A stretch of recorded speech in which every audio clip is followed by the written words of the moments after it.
Bonjour à tous. Merci d'être présents pour notre conférence des journées d'AFDI et sur la souveraineté alimentaire, donc plus axée sur l'installation cette année. Ce thème, on l'a choisi déjà l'an dernier. On n'était pas forcément au courant du thème du sommet d'élevage cette année, et ça tombe bien. On est raccord. AFDI, pour ceux qui ne connaissent pas, on a quelques fondamentaux. C'est de nouer des relations de partenariat avec des organisations paysannes pour renforcer leurs organisations agricoles et leur capacité à rendre des services à leurs membres, donc aux paysans de là-bas. Et ceux qui font AFDI, c'est les paysans d'ici, entre autres. Les paysans d'ici, on a donc mais aussi des techniciens agricoles, des cadres et des retraités de ces catégories-là. Donc c'est un peu tout ce que j'avais à dire aujourd'hui. Je vais laisser la parole à Joël pour introduire cette conférence. Voilà, donc c'est les journées AFDI de la souveraineté alimentaire, et puis cette année on a décidé de traiter, en accord avec le thème général du sommet, l'installation d'agriculture pour assurer la relève ici et là-bas. C'est la suite de ces journées AFDI de la souveraineté alimentaire. Ça fait la troisième fois qu'on les décline. 2019, on les a déclinés avec produire et consommer local ici et là-bas. 2021, c'est l'an dernier, on les a déclinés avec le changement climatique ici et là-bas. Et donc cette année, c'est l'installation. Mais quand même, je voudrais dire que ce qui nous apparaît comme quelque chose de nouveau, qui a l'air d'être né avec le Covid et qui est accentué avec la guerre en Ukraine, maintenant tout le monde parle de la souveraineté alimentaire, je voudrais quand même dire qu'avec nos amis Bernard Djonga, qui défendait l'histoire du poulet congelé à l'époque, avec André Baudouin, qui était l'Union des producteurs agricoles du Québec, et qui défendait pareil la même thématique de la souveraineté alimentaire, ça fait une bonne douzaine d'années qu'on est sur cette thématique-là, et que peut-être si on avait poursuivi les débats qu'on avait initiés, on aurait peut-être gagné un petit peu de temps aujourd'hui sur cette thématique-là. Voilà. Quand on en parle quand même, puisque maintenant tout le monde en parle, hein, vous avez vu aussi bien les officiels, les rapports du Sénat, etc., tout le monde parle de souveraineté alimentaire, mais je voudrais qu'on soit clair sur les termes, parce qu'il peut y avoir des ambiguïtés, et quelquefois certains jouent sur des ambiguïtés. Les ambiguïtés entre sécurité alimentaire, autosuffisance alimentaire et souveraineté alimentaire. Sécurité alimentaire, c'est ce qu'on nous a vendu jusqu'en 2014. Pour nourrir les 9 milliards de personnes sur la planète, il fallait produire de la nourriture de façon intensive pour qu'elle ait un coût minimum, mais qu'elle rapporte un maximum. Et ça, comment on le fait? Eh bien, on le fait dans les pays ayant les fameux avantages comparatifs, qui sont le climat bien sûr, la terre, quitte à se l'accaparer ou à déforester comme on peut le faire en Amazonie, et surtout les lois sociales ou les lois environnementales qui soient laxistes pour pouvoir travailler comme on le veut. Et là, vous voyez qu'il n'y a pas les pays africains là-dedans, et il n'y a même pas le Massif central qui se retrouve dans ces conditions-là. On n'a pas besoin d'eux. L'autosuffisance alimentaire, c'est déjà un petit peu mieux. Ça veut dire que là, chacun va produire sa nourriture de base.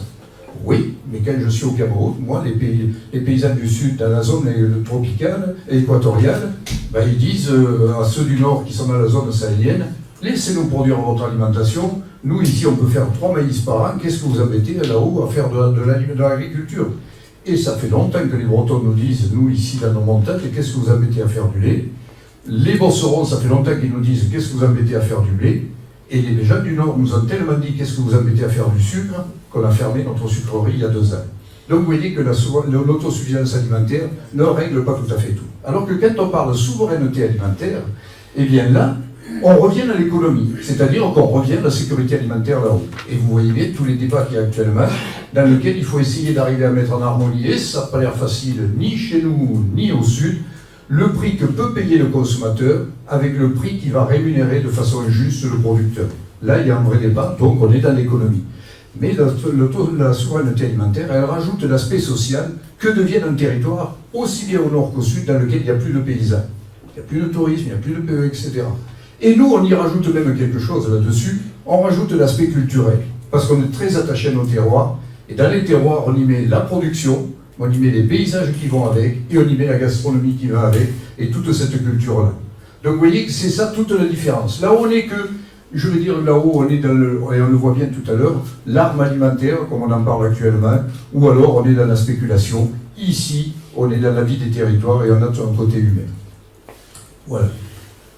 Alors là aussi, j'ai implanté le titre au discours, il y a eu un salon de l'élevage au Burkina Faso, le premier, et j'ai emprunté le titre au Premier ministre qui le concluait, à Ouaga. Et il disait, dans un pays où 80% de la population vit de l'agriculture, où 50% de la population a moins de 15 ans, si l'agriculture ne leur donne pas un avenir, eh bien il n'y a que deux solutions, la migration ou le terrorisme. Donc il faut qu'on soit conscient de ça. Et quand on regarde après, bien, qu'est-ce que c'est l'agriculture? Eh bien on s'aperçoit qu'on a l'agriculture familiale, 2 milliards de paysans qui travaillent avec la daba, machette, etc. On va dire qui travaillent à la main. 500 millions de paysans qui travaillent à la culture attelée. Et 50 millions de paysans qui travaillent avec de la mécanisation. Et donc ça, on le retrouve sous l'appellation, c'est les agricultures familiales, avec des grandes diversités, mais c'est les agricultures familiales. Et ça représente quand même 70% de l'alimentation produite dans le monde.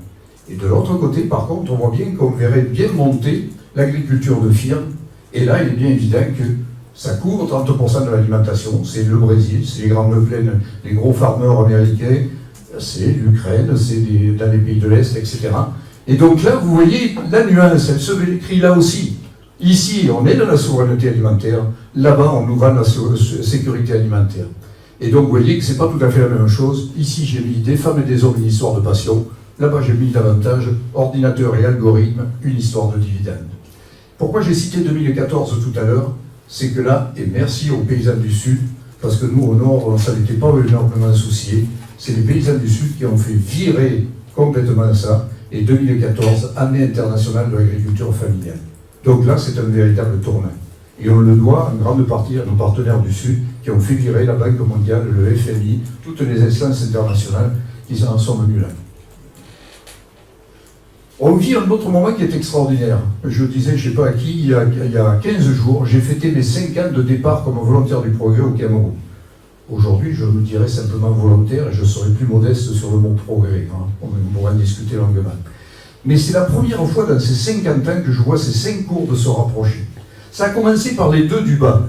C'est-à-dire que les paysans du Sud, quand il y a eu cette fameuse crise du poulet congelé, il y a eu une véritable interrogation, c'est Bernard Djonga qui a mené ça, sur cette crise qui allait faire éradiquer, imaginez, 800 producteurs de poulet autour de Yaoundé, il en restait 2. Ça vous situe. Et on ne mangeait plus que du poulet congelé. Et donc là, il a interpellé le consommateur citoyen, en lui foutant la trouille d'abord, c'est-à-dire en faisant prouver par l'Institut Pasteur qu'il s'empoisonnait, et puis ensuite en faisant la promotion du poulet bicyclette. Et aujourd'hui, si vous allez en Afrique, prenez des cure-dents, parce que tous les derniers voyages que j'ai faits, j'ai mangé du bon poulet bicyclette, et le poulet congelé sert de variable d'ajustement. Donc là, il y a une première réflexion. Je disais ça quand je rapportais ce que je voyais là-bas, je disais prenez-en la leçon, parce que si vous n'allez pas chercher le consommateur chez nous, mais le consommateur, on est allé le chercher à travers quoi? Les premiers scandales agroalimentaires qui ont été mis sur le dos des agriculteurs, mais les derniers, ils sont mis au bénéfice des agriculteurs, parce que tout d'un coup, ça nous interroge là aux consommateurs et citoyens, ah oh, elle vient d'où notre nourriture? Et est-ce qu'on est sûr de pouvoir manger? Quand ici, avec toutes les vaches qu'il y a derrière le Puy-de-Dôme, il y a 2 ans, tous les rayons des supermarchés étaient vides de beurre, par exemple. Pouvait-on imaginer ça? Et nous, au milieu ici, les ONG, on essayait de faire la relation entre le Nord et le Sud. Et on a peut-être participé un peu à cette compréhension réciproque. Donc ça, c'est intéressant. Et alors, quelle est l'interrogation commune qu'on a tous aujourd'hui? C'est quel paysan on veut demain?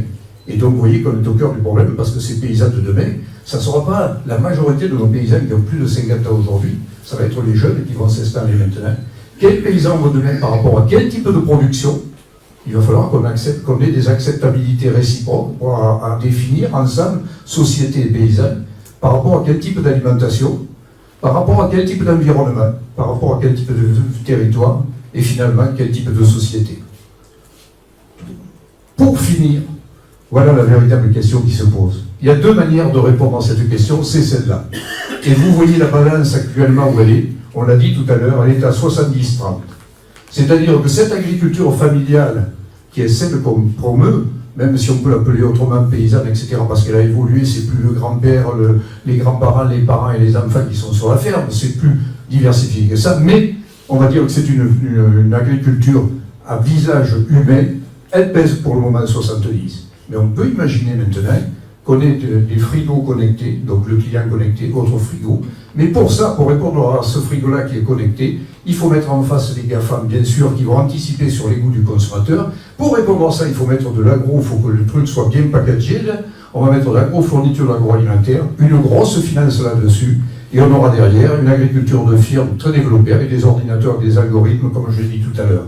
Et donc, la question qu'on pose aujourd'hui, quels sont les agriculteurs qu'on veut demain? Donc, il faut répondre à cette question-là, parce qu'il en va de cette balance-là. Est-ce qu'on va la laisser partir? La nature est horreur du vide, et comme il y a du pognon à gagner sur l'alimentation, je l'ai dit, vous avez vu, Poutine, juste en dessous de l'arme nucléaire, quand les bateaux ne pouvaient pas sortir, c'était l'arme alimentaire qui tenait, en particulier en regard de l'Afrique, qui disait, les gars, c'est moi qui tiens le blé. Quoi. Donc, vous voyez que c'est pas aussi bien que ça, alors que nos petits paysans ne vont pas tenir ce langage-là. Et puis ensuite, ce qui est intéressant, c'est la première fois en 50 ans, et c'était un débat très intéressant qu'on a eu l'an dernier sur le changement climatique. Vous vous rappelez le nuage de Tchernobyl? C'est le dernier qui avait un GPS. Il avait épousé toutes nos frontières, puis il s'arrêtait, mais vraiment au millimètre près. Sauf que le changement climatique, le problème de l'eau, les problèmes d'énergie, la durabilité des sols, la biodiversité, la vie des territoires, tout ça, ça n'a pas de frontières. On voit bien qu'aujourd'hui, tout ça, ça nous concerne. Et par exemple, le climat, ça fait 15 ans que nos amis africains nous disent, c'est pas une question de quantité d'eau, c'est qu'on a trop d'eau à un moment qui nous emporte tout et on n'a plus assez d'eau pour finir les cultures. Qu'est-ce qu'on constate là? À la télévision, on regarde soit des inondations de partout, ou alors on a la canicule de l'autre côté. Donc vous voyez qu'on est dans le même truc. Donc c'est cet équilibre-là dont il est question, et il faut donc se poser la question de quels agriculteurs on veut demain, sachant que nous, on arrive en fin de cycle un peu, on est limite, parce qu'on a encore toutes nos fermes, toutes nos terres sont exploitées, mais avec des agriculteurs qui vieillissent, et il faut qu'il y ait des jeunes qui viennent les remplacer. Et vous avez vu la problématique au sud, c'est pas les jeunes qui manquent, 15%, 50% de la population moins de 15 ans, mais quel est le trait commun aux deux? Quelle est l'attractivité qu'on va donner à ce métier-là, avec deux aspects pour le rendre attractif. Un, la reconnaissance économique, combien je vais gagner en faisant ce métier, et puis la reconnaissance sociale, est-ce que je vais être considéré socialement? Et ça, on voit bien que c'est la même problématique qu'on a au nord et au sud, la reconnaissance de ce métier. Voilà, une fois fait le tour de ce petit... passez la dernière. Voilà, une fois avoir remis ça dans le cadre de nos journées qu'on poursuivra la prochaine sur notre thématique, on voit bien émerger le foncier par exemple, dans lequel on a des problèmes chez nous et là-bas. Donc on voit d'autres thématiques qui vont arriver autour de cette souveraineté alimentaire. Mais pour traiter de ça, eh bien, on va avoir Nicolas Chattard, qui est président des Jeunes Agriculteurs 63, et qui va nous faire part de son expérience, à la fois les points positifs, son expérience relatée, à la fois les points positifs et les points négatifs. On va voir Jean-Yves Foucault. Alors lui, on ne va pas lui demander de nous parler de son installation, encore qu'il y aura des choses intéressantes à dire là-dessus. Mais il y a deux choses sur lesquelles on va l'interroger. Un, c'est qu'il a été président de l'Imagrin et il y a eu des politiques mises en place pour accompagner, et on verra que les structures sont assez importantes. Et puis ensuite, le deuxième... Non, c'est bon, c'est parti. Oh. Et le deuxième point, c'est que tout aussi extraordinaire qu'être président de l'Imagrin, il a d'un coup, d'un seul, installé 3 de ses 5 enfants, plus sa belle-fille, je crois. Et donc, je pense que ça ne se fait pas comme ça d'un claquement de doigts, ça suppose quand même une certaine réflexion derrière. Et puis, c'est dommage parce qu'on aurait dû avoir un panel très nombreux d'Africains là. On aurait dû avoir 2 jeunes agriculteurs de la Confédération des paysans du Burkina. On aurait dû avoir le président de l'Union des mini-laiteries du Burkina, Ibrahim Diallo, qui est venu plusieurs fois ici. On aurait dû avoir une dirigeante d'une mini-laiterie, mais vous n'êtes pas sans savoir ce qui s'est passé au Burkina Faso, et donc les frontières sont passées et le coup pourri leur est tombé juste au moment où il devait prendre l'avion. Voilà, il devait nous arriver dimanche soir, et donc là c'était trop tard. Mais on a quand même un rescapé, c'est-à-dire que Eric Massim Wali, notre animateur professionnel d'AFDI au Burkina Faso, lui il était parti à Bâle. Alors ça ne lui enlève pas quelques soucis quand même, parce qu'il a toute sa famille qui est là-bas. Donc heureusement il y a les téléphones. Nicolas, tu veux peut-être commencer? On va faire parler les plus jeunes, et puis c'est la thématique, c'est tourne autour des jeunes. Donc tu nous dis ton installation, ton parcours, la réflexion que tu as eue par rapport à ça, et puis ensuite, qu'est-ce que c'est qui a facilité, mais aussi qu'est-ce que c'est quelquefois qui a été des freins et qui t'a fait réfléchir. Et puis, qu'est-ce que c'est qui t'amène? Parce que, effectivement, qu'est-ce qui t'amène à cette responsabilité de JA 63? Parce que c'est pas notre aussi, s'installer, c'est déjà une chose. Prendre des responsabilités, ça n'est dur. Tu as 10 minutes pour ça. Bon, merci à vous, bonjour à tous. Et du coup, je voulais faire déjà une petite introduction, pourquoi je suis agriculteur aujourd'hui. Déjà, c'était une passion, parce que depuis tout petit, mon père était éleveur de brebis, d'un gros cheptel, et du coup, j'étais baigné dedans, voilà, donc c'était vraiment la passion d'abord. Après, en grandissant, c'est plutôt la fonction nourricière, la fierté de pouvoir nourrir la population française. Voilà, c'est un métier super important. Ensuite, le façonnage des paysages, parce qu'il faut savoir que l'agriculture, elle entretient nos paysages, que ce soit dans la diversité. En plus, dans notre belle région, on a toute la diversité de l'agriculture, que ce soit en élevage, en céréales, en vignes, enfin en arboriculture plein, on a de tout. Et après, la continuité agricole, donc c'est-à-dire par rapport aux cédants, d'avoir une succession. Pour ces cédants qui partent à retraite, c'est important de voir leur outil de production qui perdure dans le temps et qui s'adapte à la suite. Donc moi voilà, en Auvergne, dans le Puy-de-Dôme, mon installation. Donc Nicolas Chattard, installé en individuel depuis 2018 en novembre. On peut passer là-dessus, parfait. Donc sur une surface de 80 hectares aujourd'hui, avec une production blé, tournesol, maïs, orge, luzerne et courge. Tout ça sans irrigation, mis à part la partie courge, mais j'y reviendrai. Et un élevage de volailles de chair, donc en intégration avec 17 000 poulets dans un bâtiment de 1200 m².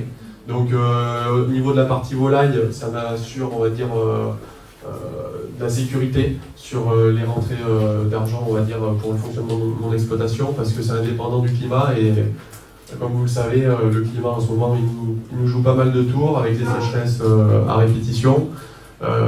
Qu'est-ce qu'on peut avoir d'autre? Voilà, les sécheresses et puis les excès d'eau aussi. On a pas mal de problèmes là-dessus. Donc moi je me suis installé en individuel. Pourquoi? C'était une volonté de ma part. Mes deux parents sont exploitants. Ils ont, là vous avez le siège de l'exploitation familiale avec 3 poulaillers et des bâtiments de culture. Mon père a 60 hectares et ma mère a 3 poulaillers.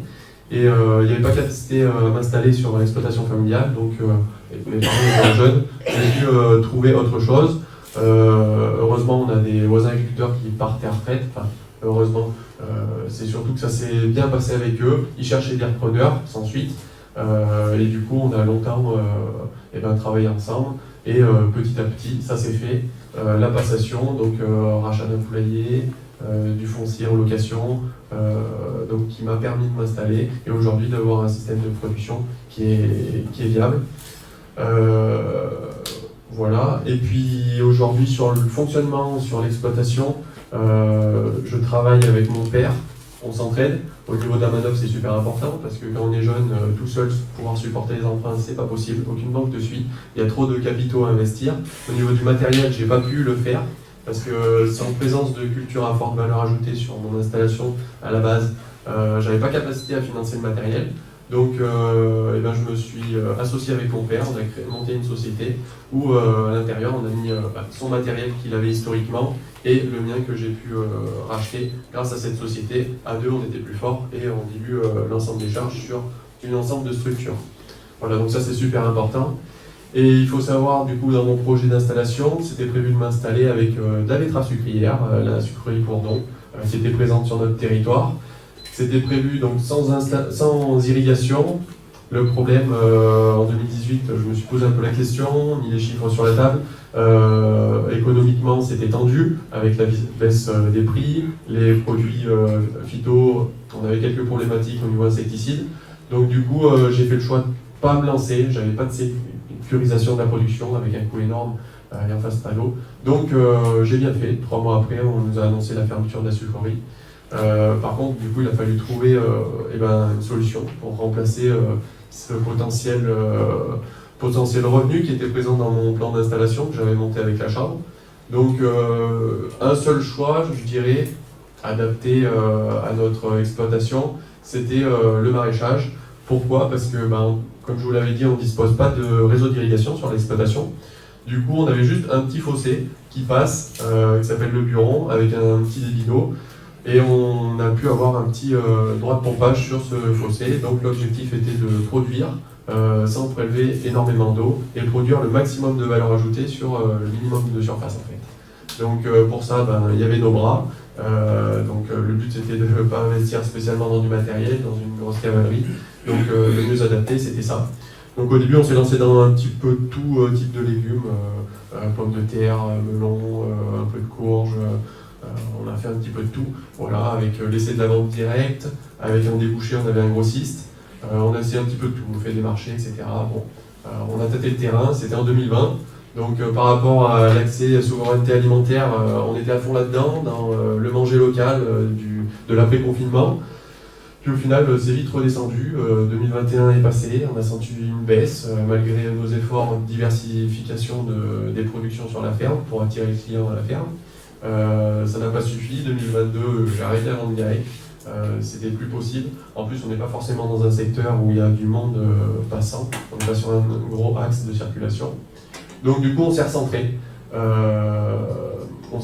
Donc moi, personnellement, je me suis recentré sur la courge. Mon père, qui en même temps a lancé aussi le légume sur son exploitation, il a lancé l'oignon. Voilà, donc chacun, on s'est recentré sur des productions plus adaptées au temps de travail disponible et au point de travail surtout présente aujourd'hui. Et aujourd'hui, on travaille principalement avec des grossistes et une association sur Bon 3 Saveurs qui se développe sur le département avec l'objectif de toucher directement les grandes surfaces. Voilà un petit peu où on en est. Et mon projet, voilà, il a vraiment évolué. Et puis aujourd'hui, on a passé un cap. On sait où on en est. On a franchi des étapes, des bonnes étapes, des mauvaises. Ça a été la solution pour mon exploitation. Je ne dis pas que c'est la solution pour toutes les exploitations de faire ça, parce que c'est aussi beaucoup de temps à y passer et d'efforts. Le maraîchage, c'est complexe, un marché très complexe. C'est relativement physique, une rentabilité ramenée à l'heure un peu médiocre quand on n'est pas équipé, ou qu'on fait ça sur des petites surfaces parce qu'on n'a pas la capacité à mécaniser la production. Donc voilà, aujourd'hui j'ai pu en tirer un petit peu les conclusions.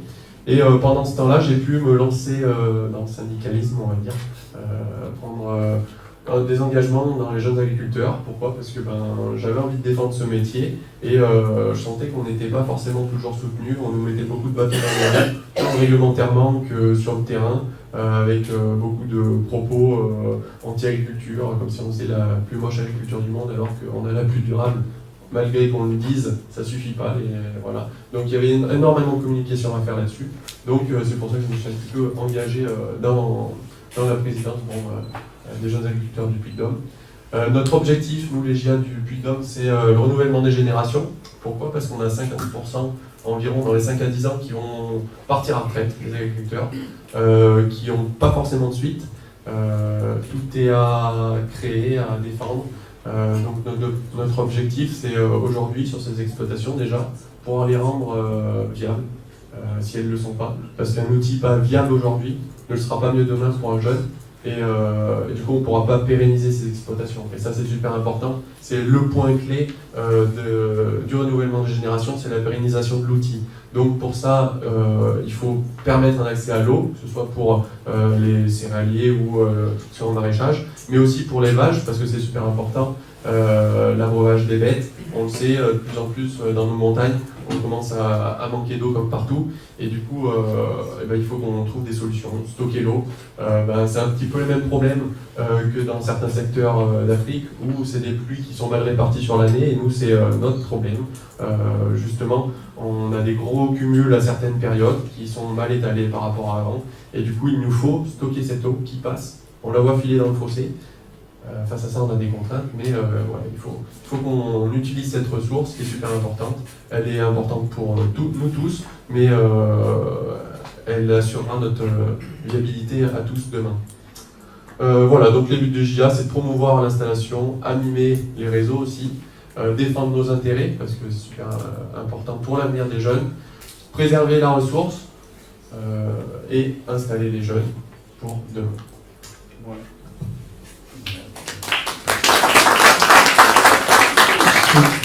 C'était clair, Nicolas, merci. Donc on a bien vu le parcours et l'engagement personnel qu'il y a eu là-dedans. On a bien vu aussi que c'est pas aussi facile que ça, c'est-à-dire que vu de loin, Le métier de paysan, c'est faire de la tortue. Mais, vous le voyez, c'est quelque chose qui est fait de tâtonnement et on n'arrive pas du premier coup. Et là, je pense que si on rediscute avec toi dans 5 ans, on aura encore d'autres tâtonnements qui se seront ajoutés à ça pour faire évoluer. Je vais garder, Jean-Yves. Je vais te garder pour la fin, Jean-Yves. Tu veux. Je vais faire un tour avec Eric. Donc Eric, tu as la lourde charge de remplacer Ibrahim Diallo, les 2 jeunes agriculteurs de la Confédération paysanne du Faso, la directrice de la laiterie, et donc Eric, tout ça c'est pour toi, pour nous éclairer un petit peu sur la situation et les réflexions qui sont menées sur l'installation des jeunes au Burkina. Merci Joël, bonjour à tous. La situation des jeunes au Burkina n'est pas aussi simple, comme le décrivait tantôt mon ami, mais la dynamique est engagée. Au Burkina, l'insertion des jeunes dans l'agriculture se mène essentiellement autour des coopératives agricoles. Le cas que je vais vous présenter tout à l'heure, c'est le cas de la FEPAB, qui est la Fédération des producteurs agricoles du Burkina. C'est l'une des plus grandes coopératives agricoles au Burkina et qui, au travers d'un projet porté par AFDI, sur un projet qu'on appelait projet Zone Rouge, justement en lien avec la situation sécuritaire au Burkina, alors, a mis en œuvre un projet d'insertion des jeunes. Les résultats sont intéressants. On va revenir là-dessus, mais ce n'est pas sans grande difficulté non plus. Voilà. Alors, la FEPAB, comme je le disais tantôt, c'est, voilà, à peu près en bleu, la superficie d'influence de cette coopérative-là. Vous verrez que c'est environ 70% du territoire burkinabé, 37 provinces, d'accord. C'est donc une OP d'envergure nationale, disons-le comme ça, et qui est essentiellement dans les céréales et également dans les fruits et légumes et dans le niébé. Le niébé, je ne sais pas si vous savez, c'est un genre d'haricot en fait. Voilà. Ça fait 6133 groupements, 241 membres depuis 2009. Et donc, ce n'est pas une petite organisation. Et c'est pour ça que le point d'ancrage d'une OP comme celle-là sur la thématique d'insertion des jeunes est suffisamment importante. Nous avons voulu vous relater ce cas. Alors la mission de la FEPAB, c'est ça, la représentation et la défense des intérêts individuels et collectifs, l'accroissement de la compétitivité des producteurs, avec une approche qui est bien intéressante, la démarche participative et responsabilisante, basée sur une réflexion concertée avec l'ensemble des membres et des partenaires, notamment avec AFDI également. Voilà. Voilà les activités, c'est l'information, la communication, le renforcement des capacités des membres, l'appui à l'approvisionnement des intrants, la vulgarisation des technologies, c'est également le conseil agricole à travers un dispositif qui est le CEF, c'est également l'appui à la production et à la commercialisation, l'appui au conseil et au suivi. Voilà. Alors, le projet en lui-même, voici à peu près en termes de chiffres ce que ça représente. Vous verrez les différentes provinces du Burkina. Vous avez le Bourma où nous avons environ 105 jeunes installés, dont 72 femmes. Vous verrez dans le Kélédougou, nous avons environ 120 jeunes installés, dont 38 femmes. Ailleurs, 120 jeunes à Samatenga, dont 60 femmes. Dans la province de Sourou, 117 jeunes, 79 femmes. Dans le Yatenga, 120 jeunes, 56 femmes. Et donc au total, 582 jeunes installés pour un total de 304 femmes. C'est donc un projet, je dirais, pour la taille de la FEPAB et du Burkina. On peut penser que ça ne veut rien dire, mais bon, pour un début et pour les résultats que nous avons obtenus, c'est un début très intéressant. En termes de résultats, également, nous avons 3 résultats visés sur ce projet Jeunes Rouge. Le premier résultat sur lequel nous allons revenir tout à l'heure, et dont les activités ont été mises en œuvre à environ 6 sur 7 activités, donc près de 90% d'activités réalisées sur le résultat 1, 100% des activités réalisées sur le résultat 2, et enfin, voilà. Sur le résultat 1, nous avons les jeunes qui ont amélioré leurs capacités techniques de production et de gestion sur les exploitations agricoles. Alors, dit comme ça peut paraître assez banal. Mais dit qu'un jeune a une exploitation agricole au Burkina, ça voudra tout dire. 40% de ces jeunes ont accès à la terre et aux moyens de production. C'est également plein de sens, ce résultat-là. 50% des jeunes disposent d'un marché rémunéré pour l'écoulement des productions. Voilà quelques résultats assez intéressants sur lesquels nous sommes parvenus sur le projet Juno Rouge. Mais les résultats, les indicateurs de changement sont encore plus intéressants quand on se rend compte que 500 jeunes intègrent durablement le dispositif de CEF, de la FEPAB, pour améliorer la gestion de leurs exploitations agricoles. 35% de jeunes parmi ces 500 jeunes. 70% des jeunes appuyés disposent d'une entreprise agricole viable dans leur village. 70% de ces jeunes ont vu améliorer leurs revenus grâce aux produits de leurs entreprises agricoles. Et nous avons pu identifier une dynamique des CUMA également au Burkina, qui est une sorte de coopérative d'utilisation des matériels agricoles, qui réduit un peu la charge à l'unité d'exploitation de ces jeunes, et donc qui les met en communauté d'utilisation des machines agricoles. C'est une dynamique très intéressante par ailleurs. Voilà. On peut aller.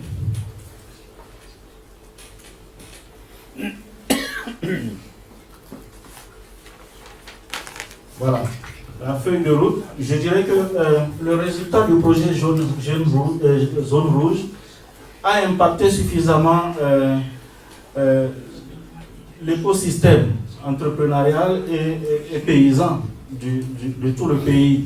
Et aujourd'hui, la CPF, qui est la Confédération paysanne du Faso, la plus grande fédération des producteurs du Burkina, est en train de reprendre la main par rapport à l'installation des jeunes, eu égard à la réussite et au succès que le projet Zone Rouge a eu, et aujourd'hui en train de créer une nouvelle dynamique autour de l'agriculture et de l'installation des jeunes. Il y a par exemple la mise en place d'un comité de réflexion sur l'installation des jeunes agriculteurs au Burkina, qui est une dynamique très réussie, avec un bureau qui a été installé. En décembre, il y aura un atelier d'approfondissement sur la vision et les actions prioritaires sur les collèges des jeunes agriculteurs, qui sera ponctualisé, qui sera l'aboutissement pourra nous permettre d'élaborer un document stratégique de développement de l'agriculture au niveau de la jeunesse. Et donc tout ça est une nouvelle dynamique qui donne de l'espoir sur tout ce qui est installation des jeunes dans le milieu agricole. Mais attention, je parlais des difficultés. Les difficultés dans ce processus, c'est d'abord fondamentalement lié aux questions foncières. Ce n'est pas aisé pour un jeune d'avoir de la terre. Pour son père lui-même, il est peut-être en location de terre, ou alors il est sur une surface dont le titre d'appartenance n'est pas clairement défini. Et donc, comme chez nous, on ne part pas en retraite, c'est peut-être quand la vie te lâche que tu quittes le champ, c'est difficile de céder une part de terre à un jeune. Donc la question foncière reste déterminante. La question financière également reste déterminante pour les jeunes agriculteurs chez nous. Chez vous, l'emprunt, le crédit agricole est un taux très intéressant. Chez nous, quand tu l'as au mieux, tu as 11%. Tu peux l'avoir à 22%, le crédit agricole. Le crédit en lui-même tue déjà les efforts du jeune cultivateur. Voilà. Et donc c'est un gros défi. Non seulement il coûte cher le financement, mais il n'est pas disponible pour le jeune qui n'a aucune sécurité. L'une des garanties les plus intéressantes, c'est le foncier. Tu ne l'as pas déjà quand tu es jeune, donc tu n'as pas accès au financement. Et si tu l'as, il coûte énormément cher. C'est de gros défis pour les jeunes qui veulent s'investir. L'autre défi, c'est, Joël l'a rappelé, c'est la vision qu'on a, l'image qu'on a de l'agriculteur africain. Aujourd'hui, c'est quand même intéressant de constater que beaucoup de jeunes viennent à l'agriculture. Ça commence à devenir un métier alternatif.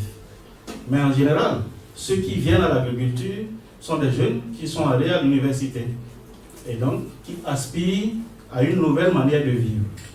Et donc, ils ne vont pas, ça ne sera pas très attrayant s'ils sont tenus d'être agriculteurs comme l'ont été leurs parents, avec tout ce que ça a de, entre griffes, de rude.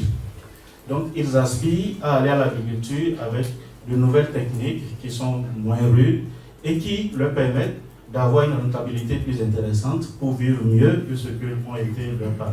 Donc, c'est des alternatives qui existent, mais ce qui est intéressant, c'est de comprendre que la dynamique est lancée. Beaucoup de jeunes savent qu'aujourd'hui, si tu as des diplômes et que tu ne peux pas être employé, l'agriculture reste une alternative, mais pas parce que c'est la dernière alternative. Beaucoup pensent que c'est une alternative qui peut les faire vivre, et donc la dynamique est encourageante, et nous nous approchons sur ça. Voilà. Merci. Merci Eric d'avoir brossé ce portrait-là, et on voit bien que les choses se structurent petit à petit. Mais je suppose que dans le fond de votre tête, vous voyez les images à la télévision ces jours-ci, et puis que vous dites oui, mais d'un autre côté, il y a ce qu'on voit du Burkina Faso. Et c'est là où il y a ce décalage-là qu'on est en train de ressentir. Comment il peut y avoir un désordre du côté politique, et comment il peut y avoir une structuration importante qui se met en place. Mais c'est vrai pour le Mali à côté, où la situation politique est encore pire, c'est vrai pour le Sénégal, etc. Et donc, juste, je voudrais demander à François d'illustrer un de tes propos, parce que là, on a vu les directions, etc. Mais pour mettre du concret sur ce que c'est que pouvoir vivre avec la vie d'agriculteur, et je voudrais que tu sortes 2 diapos sur les mini... Parce que si Ibrahim était là, il aurait ce discours-là, qui est tout à fait simple. Vous allez voir ce que c'est qu'une miniaturerie. Et dans l'intérêt de la coopération qu'on a, vous savez, tout à l'heure, la coopération, on parlait de coopération nord-sud. C'était nous qu'on savait, puis on allait apprendre. Et puis, ce qui est intéressant, dans toutes ces dernières années, et le chemin qu'on a parcouru ensemble, c'est qu'on est en réflexion commune. Et donc, bien sûr, quand nous, on va là-bas, on les interroge sur vers où ils veulent aller, comment ils veulent y aller, etc. Et c'est ça qui les fait avancer.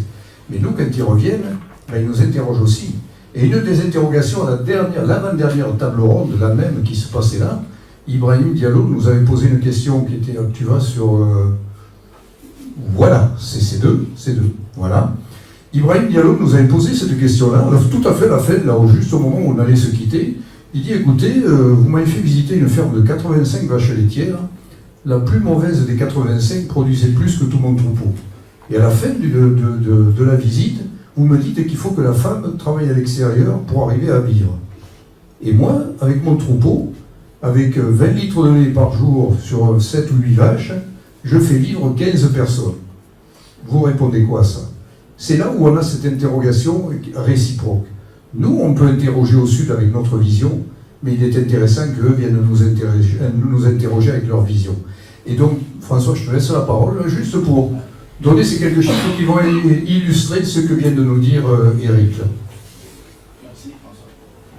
Oui, alors, en quelques chiffres, donc, comme vient de le dire Joël, une exploitation au Burkina Faso, c'est l'exploitation du président Diallo, par exemple, c'est 10 vaches laitières et il fait vivre une famille de 20 personnes sans difficulté.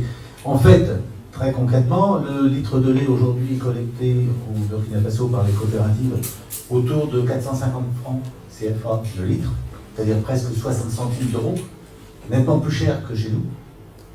Et même quand on prenait, là c'est des chiffres qui ont 3 ans, il était à 40 centimes d'euros, c'est-à-dire 250-300 francs CFA le litre. Ça apportait pour 10 litres de lait livrés par jour, 4 euros par jour, c'est-à-dire la valeur de 3 SMIC locales, c'est-à-dire qu'avec 5 à 7 vaches traites sur une exploitation, un éleveur peut dégager suffisamment de trésorerie pour payer l'école des enfants, payer l'habillement. Et en fait, la plupart du temps, c'est les femmes qui gèrent cette trésorerie. Donc ça apporte de la trésorerie à la famille. Le chef de famille restant en fait propriétaire des vaches, jouant plutôt sur le capital. Voilà ce que je voulais dire là-dessus. Et les 3 SMIC, ça représente un salaire, bon salaire d'instituteur. Exactement. Voilà. Donc, une reconnaissance du métier. Alors, ce que je voudrais dire peut-être derrière ça, c'est qu'hier, on était à une autre conférence où on a fait intervenir un PDG de laiterie du Sénégal. Et il nous expliquait qu'au Sénégal, en développement de la production de lait local et la collecte de lait local, même par une entreprise industrielle qui collecte auprès des éleveurs, hein, c'est pas une coopérative, il arrive à assurer un prix du lait qui permet d'aider l'installation des jeunes. Et en fait, son objectif au niveau de l'entreprise, c'est d'aider l'installation des jeunes dans un double objectif de vie du territoire, bien sûr, mais aussi de rentabilité de son entreprise, puisqu'il sait très bien que s'il veut se développer, il faut qu'il produise suffisamment de lait pour ne pas être concurrencé par du lait importé, qui souvent est aidé, ou qui arrive avec des valeurs de bas coût et qui vient concurrencer fortement le lait local.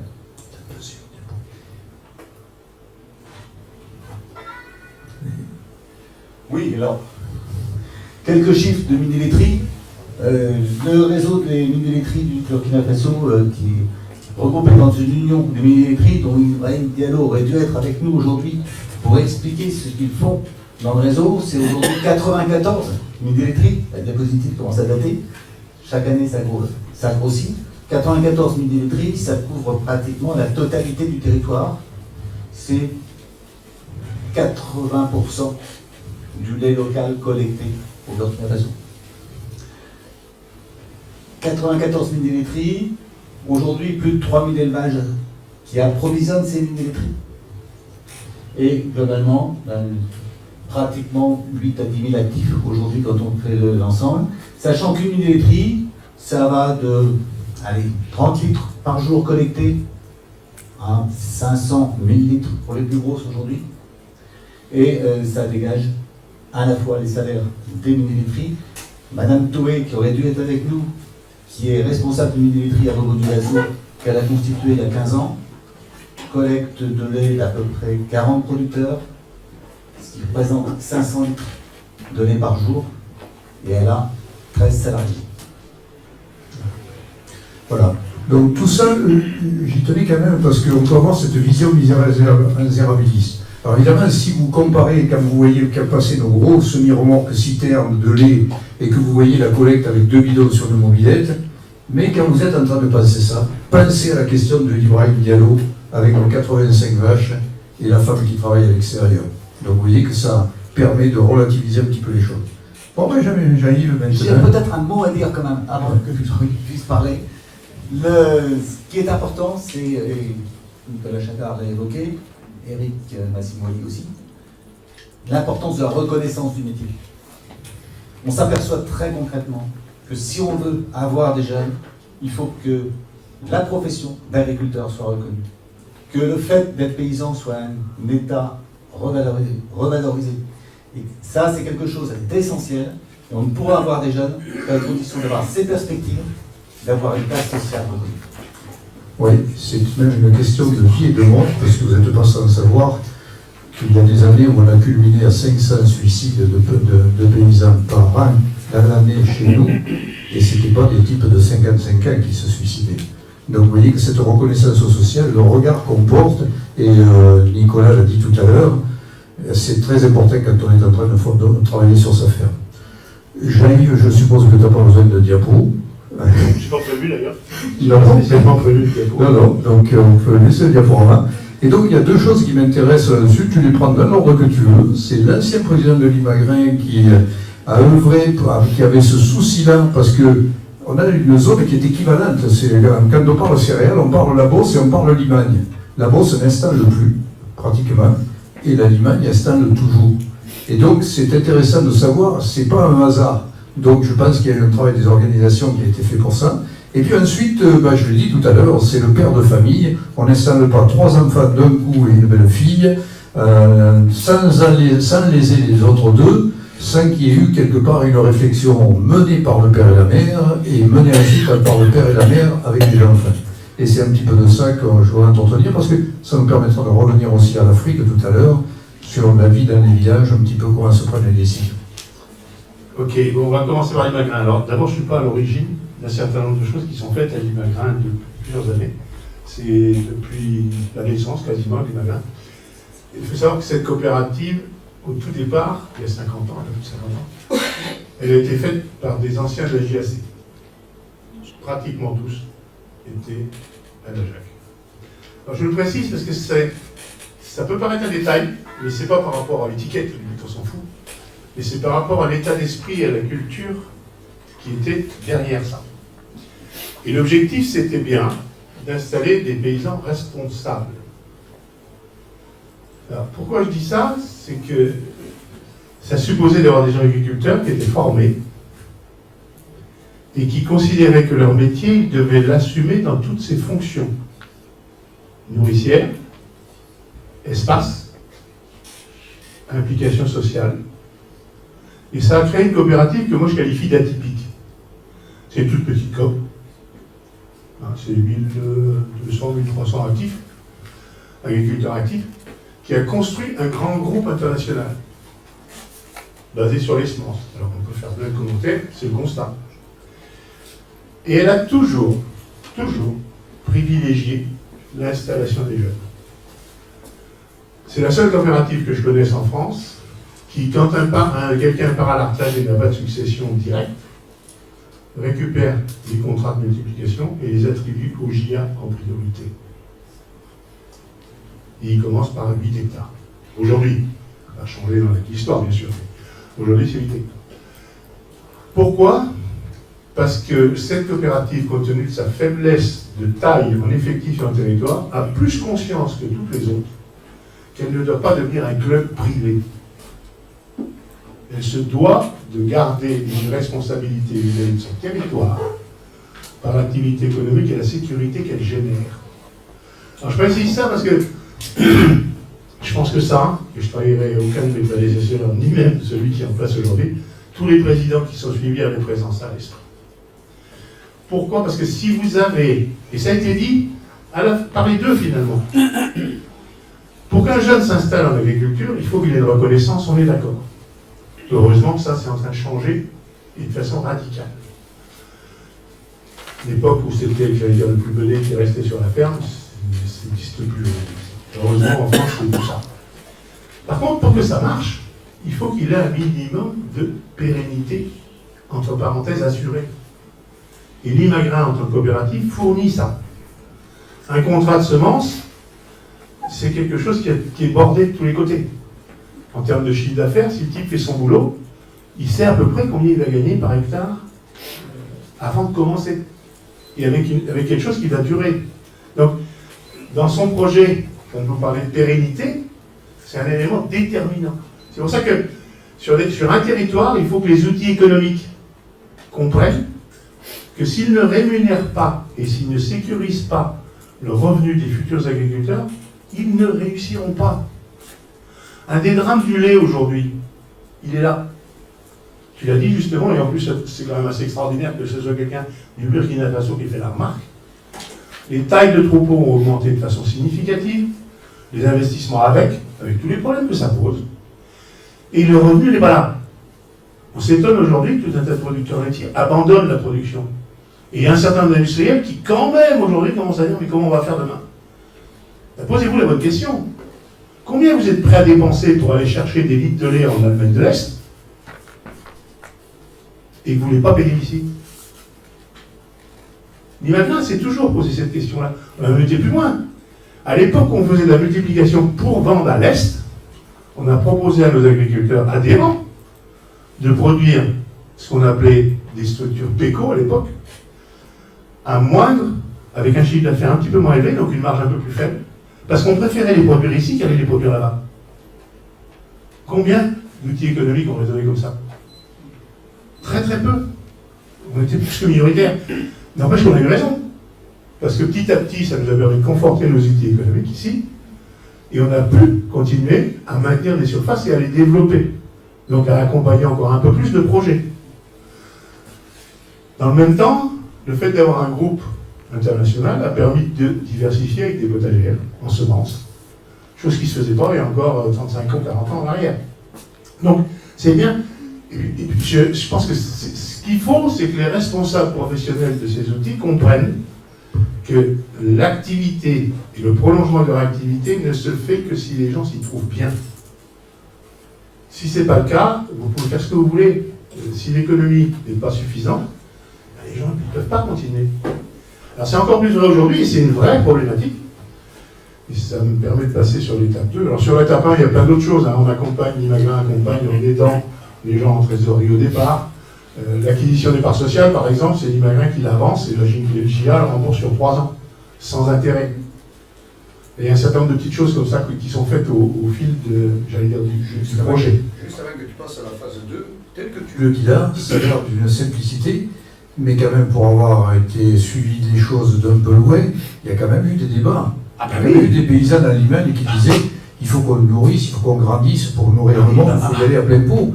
Sauf que moi, ce que je répondais, je disais, la Limagne, c'est 70 km par 10 km, voilà. 70 000 hectares. Voilà. Et là-dedans, il y a 1000 paysans qui ont 70 hectares et qui vivent, comme tu viens de le dire, ok. Ouais. Et je répondais à cette personne-là, imagine que tu arrives à bouffer les 999 autres, tu seras encore un petit par rapport aux fermes que je vois en Ukraine.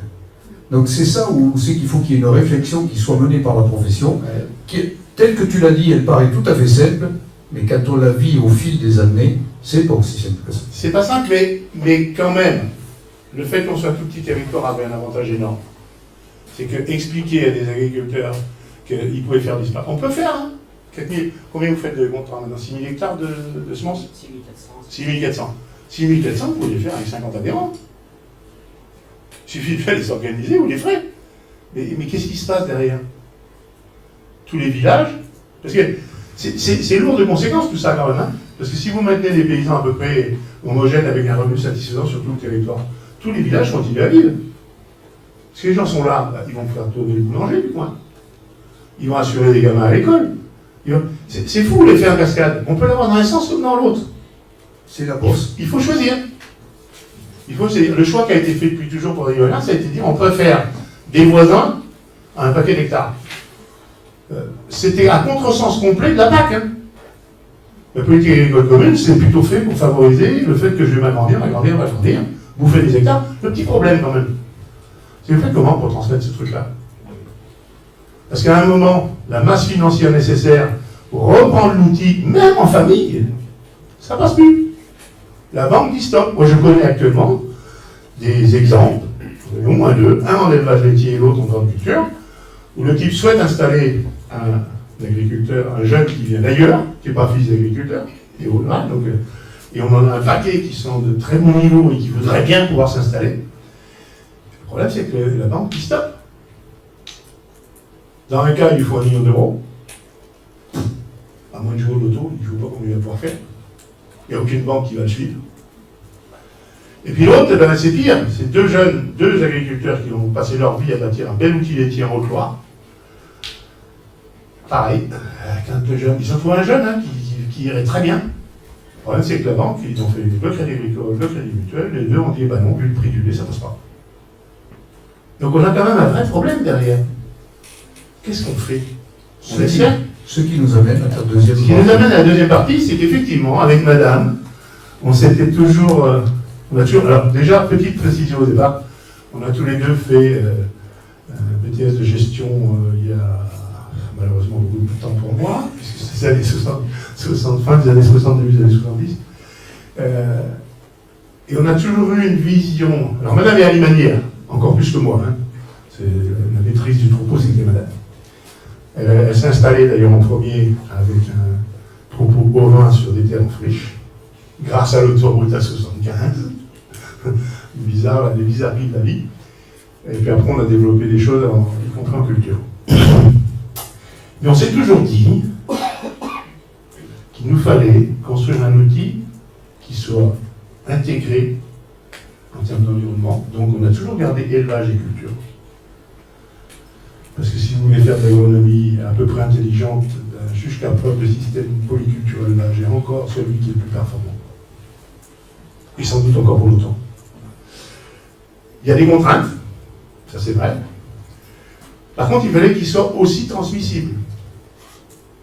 Et on a donc très très vite fait séparer le foncier de l'activité production agricole. D'un côté, il y avait l'exploitation agricole, de l'autre, on a constitué un GFA, un groupement foncier agricole, avec tous nos enfants, qui sont tous porteurs de parts. Et on était convaincus à cette époque-là, d'ailleurs, qu'il n'y avait aucun des enfants qui restait. Et puis, bizarrement, ils étaient tous partis. D'ailleurs, j'avais plein de collègues qui me disaient, mais je ne comprends pas, tu les fais aller bosser à l'extérieur, tu veux pas qu'il y en ait qui restent. Et on les répondait toujours avec leur mère, on disait, attendez, non, vous n'avez pas compris. Il faut qu'ils aillent voir ailleurs. Ça leur évite des conneries, déjà. Avoir un petit stage de salarié, ça évite de dire n'importe quoi sur le niveau du salariat.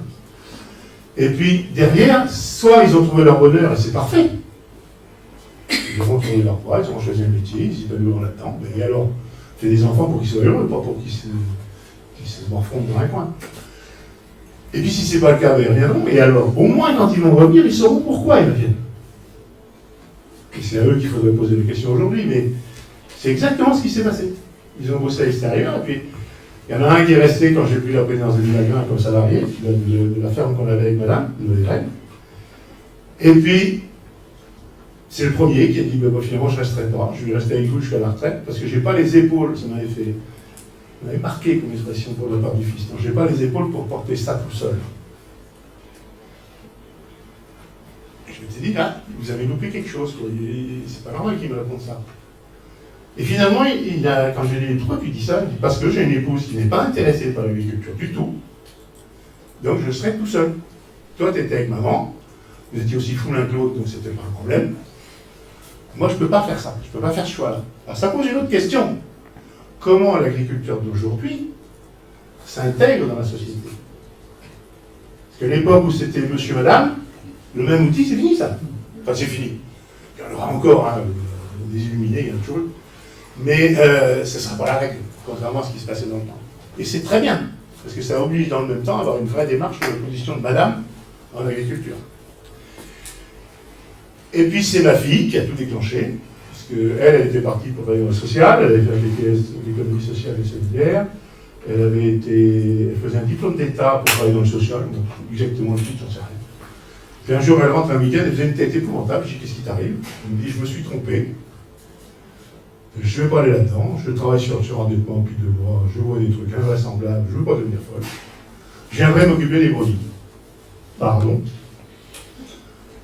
Parce qu'au moins les brebis, quand on en fait une, c'est qu'on leur en a fait une avant. Ah ben j'ai vu, effectivement. Façon de voir les choses. Et ça a tout déclenché. Parce que du coup, le fils aîné, il dit, mais si je ne suis pas tout seul, ça change tout, si on est à 2. Alors sans doute que là, on était un petit peu pour quelque chose. Hein.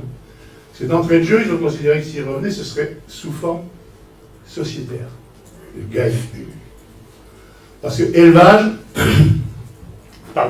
élevage quand même contrainte. Et un des moyens de régler les problèmes de contrainte, c'est de se les répartir, les contraintes. Donc ils sont 3 aujourd'hui en GAEC, il y a donc un week-end sur 3 d'astreintes. Ils peuvent partir en vacances, ils se prennent en général pour loin d'un mois de congé de façon fractionnée, chacun. Parce qu'il suffit de s'organiser, et à 3 c'est possible. Et le 3e est revenu quand un voisin avec qui on travaillait depuis plusieurs années, avec du matériel en commun notamment, est venu me voir en disant il faut que tu reprennes l'exploitation parce que mon frère est un GAEC, on va arrêter. Bon, pourquoi pas. Puis moi je dis mais attends, le garçon se dit là, j'ai assez de boulot comme ça va bien. Il dit tu ferais bien d'en parler à tes fils. On dit ça. Parce qu'à cette époque-là, le 3e associé qui est revenu, travaillait chez Delbar à Malicorne, pour ceux qui sont d'ici, vous connaissez. Il était responsable des fluviaux à la station de Malicorne. Il venait de construire sa maison. Et pour moi, le problème était classé, quoi. Je me dis ça, je l'appelle. Quand je lui ai expliqué ce que c'était, il m'a dit ah, mais je reviens. Donc on s'est retrouvé en clair, en un peu plus d'une année, de 0 repreneur à 3 installés. Alors pourquoi? Eux expliqueraient leurs convictions personnelles. Bon, Anaël, un jour, m'a dit clairement, elle m'a dit, de toute façon, avec ce que vous avez fait avec maman, on ne peut pas laisser ça disparaître. Pourquoi il dit ça? Il dit, vous avez bâti un outil, vous y avez quand même travaillé plus que sérieusement, on fait le plus beau métier du monde, finalement. parce qu'on est à la fois chargé de nourrir l'humanité, tout en faisant aujourd'hui beaucoup plus attention que par le passé, et c'est vrai, à nos impacts environnementaux. Donc, on a 3 ou 4 missions qui sont essentielles. Donc, j'ai envie de le faire. C'est pour ça que je veux revenir. Pourquoi pas. Les 2 garçons sont beaucoup moins bavards que leur père, donc ils s'expriment moins facilement. Il faut les gratter un peu plus. Et celui qui est chez Delbar, c'est clair. Un jour, j'ai dit, mais pourquoi tu as abandonné Delbar quand même? Tu t'es installé, tu avais raison. Et il me dit pour une raison simple, c'est que je suis convaincu que l'époque salariale, en situation favorable, est plutôt derrière que devant. Et je suis convaincu que m'installer à mon compte, je vais peut-être emballer, mais au moins, je choisirai ce que je fais. Alors, bon, à ça, il n'y a pas grand-chose à répondre. Ils ont fait le choix de revenir, ils sont en GAEC aujourd'hui, avec une structure qui est relativement faible, puisqu'ils sont en GAEC. Ils ont, alors oui, j'ai oublié de préciser ça, on a quand même dans la même exploitation, il y a deux identités. Une identité que moi je t'appelle terre labourable, et en gros 120 hectares, à 3, ça fait pas énorme. Hein. Et il y a à côté de l'ordre de 80-90 hectares d'une coulée de basalte non mécanisable, sur lesquelles il y a des brebis. Et qu'on nettoie, on met des prairies, il y a des endroits où on ne peut même pas faucher parce qu'il y a des cailloux qui débordent. C'est une coulée de basalte, hein, donc il y a des bouts, tout ce qu'on veut. Par contre, en brebis, ça marche très très bien. C'est des terres sèches, certes, mais c'est des terres qui plaisent très bien aux moutons. Donc aujourd'hui, le GAEC a en gros 500 brebis en label rouge, pays d'oc, produit du maïs semence pour l'imagin, puisqu'il doit avoir cette année 46 ou 47 hectares de contrat semence, du blé en contrat filière Jacquet. Alors là aussi, par un détail, hein, mais ce blé est payé un petit peu moins de rendement, on pousse un peu moins sur la mécanique, c'est vrai. Par contre, il est payé entre 20 et 30 ou 40 euros la tonne de plus que les autres, parce qu'il a des spécificités pour le Jacquet, pour les pains Jacquet. Là aussi, c'est pas le hasard. Si le groupe Imagrin, à un moment donné, a dit on veut investir sur de l'agroalimentaire, notamment chez Jacquet, c'était pour valoriser les efforts de recherche et permettre aux agriculteurs adhérents d'obtenir du travail rémunéré. C'est pas tout bête de dire ça, mais c'était pas évident à faire. Et aujourd'hui, quand je me souviens, quand j'étais encore président, quand j'allais à Paris, j'avais quand même un certain nombre de types qui connaissaient bien ce qu'on faisait, qui disaient bon, tu serais sympa de pas nous dire combien tu as payé ton blé à tes adhérents cette année. Si nos adhérents le savent, ils ne vont pas apprécier outre mesure. Vous ne pouvez pas le faire, il n'y a pas les outils, ni les variétés en question. Donc ce que je veux dire par là, c'est qu'ils sont revenus et ils continuent à travailler comme on l'a fait, puisqu'ils ont introduit de la lavande, par exemple. Ça, c'est génial. Parce qu'elle dit, bon, le climat se réchauffe, des productions différentes qui viennent d'ailleurs et plutôt du sud, il va peut-être falloir y penser. Donc ils ont introduit de la lavande, ça marche plutôt bien avec une distillerie de la Haute-Loire, Saint-Hilaire. Donc ça marche plutôt bien. La belle fille s'installe à côté avec de la lavande, du thym et une troisième culture. Ce qui lui permet, alors certes, là c'est un peu comme toi, et que le GAEC porte la charge matérielle, facture la prestation, enfin pas la prestation parce qu'ils n'ont pas le droit entre GAEC, mais ils facturent une mise à disposition. Si bien qu'elle n'a pas acheté de ferraille en clair, très peu, elle a acheté une bileuse, un vieux tracteur et un bout de la machine à caster, parce qu'elle a un contrat maïs aussi. Donc, et elle va, sauf erreur de calcul énorme, elle va sortir un revenu correct avec 15 hectares. Alors c'est complètement différent de ce qu'on connaît en agriculture classique ici, ça, je suis d'accord, hein, c'est différent. Mais là aussi, pourquoi c'est bien possible? Parce qu'ils sont à 3, qu'ils ont la capacité à relever la tête et à oser regarder, non pas demain matin, mais dans 5 ans ou dans 10 ans. Et je pense que c'est ce qui attend l'agriculture aujourd'hui. Moi, je trouve qu'on vit une période assez fantastique. Parce que comme on est télescopé aujourd'hui dans plein de certitudes, je disais par rapport à la relation avec les pays d'Afrique, on a à apprendre autant que eux ont à apprendre de nous. C'est un vrai échange qu'il faut qu'on arrive à créer. Mais dans plein de trucs, c'est comme ça aujourd'hui. Personne n'a les réponses à tout un tas de problématiques phénoménales qui nous attendent aujourd'hui. Par contre, tout le monde a sans doute un bout de la réponse. Okay. Et cette notion de... Je pense que si effectivement, au bout du bout, ils sont revenus, Pour synthétiser, je pense qu'ils sont venus pour deux raisons. La première, c'était la passion de leurs parents pour ce métier. Ça, je pense que ça les a marqués tous, d'ailleurs, parce que les gens qui ne sont pas en agriculture, c'est des choses qu'ils disent. Ils nous ont toujours dit, vous avez eu de la chance. Et c'est vrai. On était passionnés, on faisait les mêmes études d'agriculture, on était passionnés par les mêmes choses. Donc on a fait des choses, moi je dis souvent, hein, on a fait des choses qu'on a pu les faire parce qu'on était aussi fous l'un que l'autre, quoi. Passionnés par la même chose et on ne regardait pas, ça nous plaisait à tous les deux. Donc on le faisait. Ça les a passionnés, ça les a marqués. Et puis l'autre chose, c'est que tout simplement, ils ont l'environnement, grâce en partie à l'Imagrin, mais pas que. L'environnement leur donne une capacité à se projeter. Et ça, il n'y a quand même pas beaucoup de métiers où vous pouvez le faire. C'est tout bête de dire ça. Et après, bah, comme il le disait justement, c'est quand même la nourriture de l'humanité. On ne fait pas un truc de banal. Quoi. Je veux dire, c'est pas un bout de plastique qui vient de Chine. Quoi. Oui, ben, alors merci pour ce témoignage, parce que tout à l'heure on parlait de reconnaissance. Alors évidemment, ce qui vient en premier, c'est que ce que je décrivais, c'était la reconnaissance sociale de la société. Mais vous voyez quand même que le premier regard qui est porté sur celui qui veut s'installer, c'est le regard des proches. Et c'était le cas de Nicolas, il nous a parlé de ses parents. Et puis cette installation, hein, tu vas y revenir un petit peu en parallèle des parents. Mais je pense qu'il y a eu discussion, Nicolas, non? Avec les parents. Avec les parents. Il a fallu négocier. Et là, on voit la discussion qu'il peut y avoir.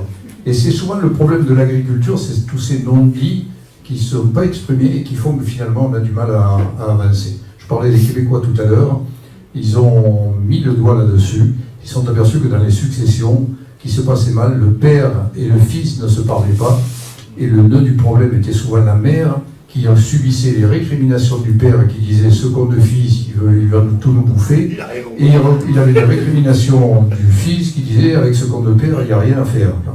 Et donc, en les faisant parler de façon neutre par groupe, ils ont réussi à faire ce que toi, tu as réussi à faire à l'intérieur de la famille, ou toi, Nicolas, juste tranquillement en travaillant avec ton père. Moi, je dirais pas réussi, je dirais engagé. Maintenant, c'est la réussite. Ouais. Nicolas, juste une petite question, et puis après, les questions seront à la salle, parce que je pense qu'on a les éléments. Eric a campé un petit peu ce qui se passait au Burkina, complété par François. Et François pourra compléter aussi, puisque François c'est lui qui assure la coordination de nos projets avec le Burkina Faso. Donc il pourra en parler un petit peu et puis donc compléter ça.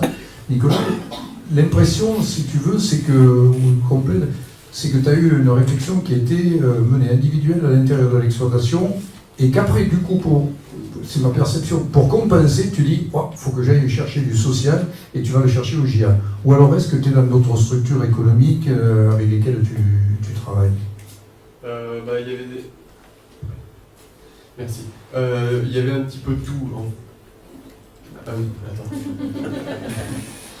C'était un petit peu tout en fait. Il y avait d'abord la réflexion. Il n'y avait pas capacité sur la ferme pour m'installer. Je voulais pas forcément m'installer tout de suite. Le but c'était de faire un peu de salariat si j'avais l'opportunité de le faire avant, pour voir ailleurs. Et puis ça s'est présenté, les cédants ont décidé d'arrêter. J'aurais pu me mettre en GAEC par exemple, mais c'était une volonté de rester tout seul parce qu'il y avait des conflits générationnels.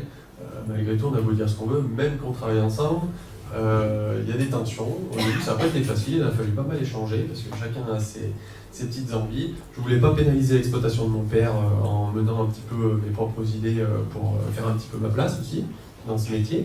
Donc, c'était un petit peu compliqué par rapport à ça. Après, je sais plus si je veux. Par rapport à d'autres structures, est-ce que tu es engagé dans d'autres structures économiques ou... Par rapport à d'autres structures, un petit peu l'Imagrin. Je ne l'ai pas précisé tout à l'heure, toutes mes productions sont engagées avec l'Imagrin. Alors, j'ai pas la particularité de ne pas faire de semences, mais c'est propre à mon exploitation. Si j'avais la capacité à en faire, j'en ferai, ça sécuriserait encore mieux mon outil. Mais on a quand même des cultures qui sont bien valorisées malgré tout, d'où l'outil coopératif. C'est vrai que je ne le précise pas parce que ça coûte tellement de sources maintenant qu'on est habitué à avoir cet outil sur notre territoire qui défend toutes les installations et qui aide à s'installer. Carrément, j'aurais pas eu l'Imagrin, j'aurais été en culture conventionnelle, on va dire, avec X coopératives de France. J'aurais pas forcément pu m'installer pareil. Là, il y avait un soutien vraiment local Et l'Imagrin a un parcours jeune, sur 2 ans, si je me souviens bien. Je l'ai fait il n'y a pas longtemps, c'est juste que ça revienne. Donc avec un suivi, des petites formations pour apprendre tout simplement comment fonctionne la coopérative, parce que c'est important de savoir comment fonctionne son outil coopératif, parce que demain c'est toi en quelque sorte, enfin quand tu es adhérent, c'est ta coopérative, donc elle est aussi bien à toi que à tous les autres agriculteurs. Donc il faut savoir comment ça fonctionne, savoir comment échanger aussi. Donc on avait pas mal de petites formations là-dessus. Et puis elle nous a permis aussi de visiter les outils qui sont présents un petit peu partout en France et de visualiser aussi ceux qui sont présents partout en Europe. Bon, ça plus à distance, mais voilà, ça permet d'avoir un recul et de prendre en compte l'outil que nos prédécesseurs ont pu monter. Et ça c'est super important pour la pérennité des exploitations. Si je peux rajouter quelque chose, oui, c'est quelque chose qui pour vous est tellement évident qu'on l'oublie. Mais pour l'Imagrin, il est important d'intégrer les nouveaux, qu'ils soient jeunes ou nouveaux adhérents, déjà installés.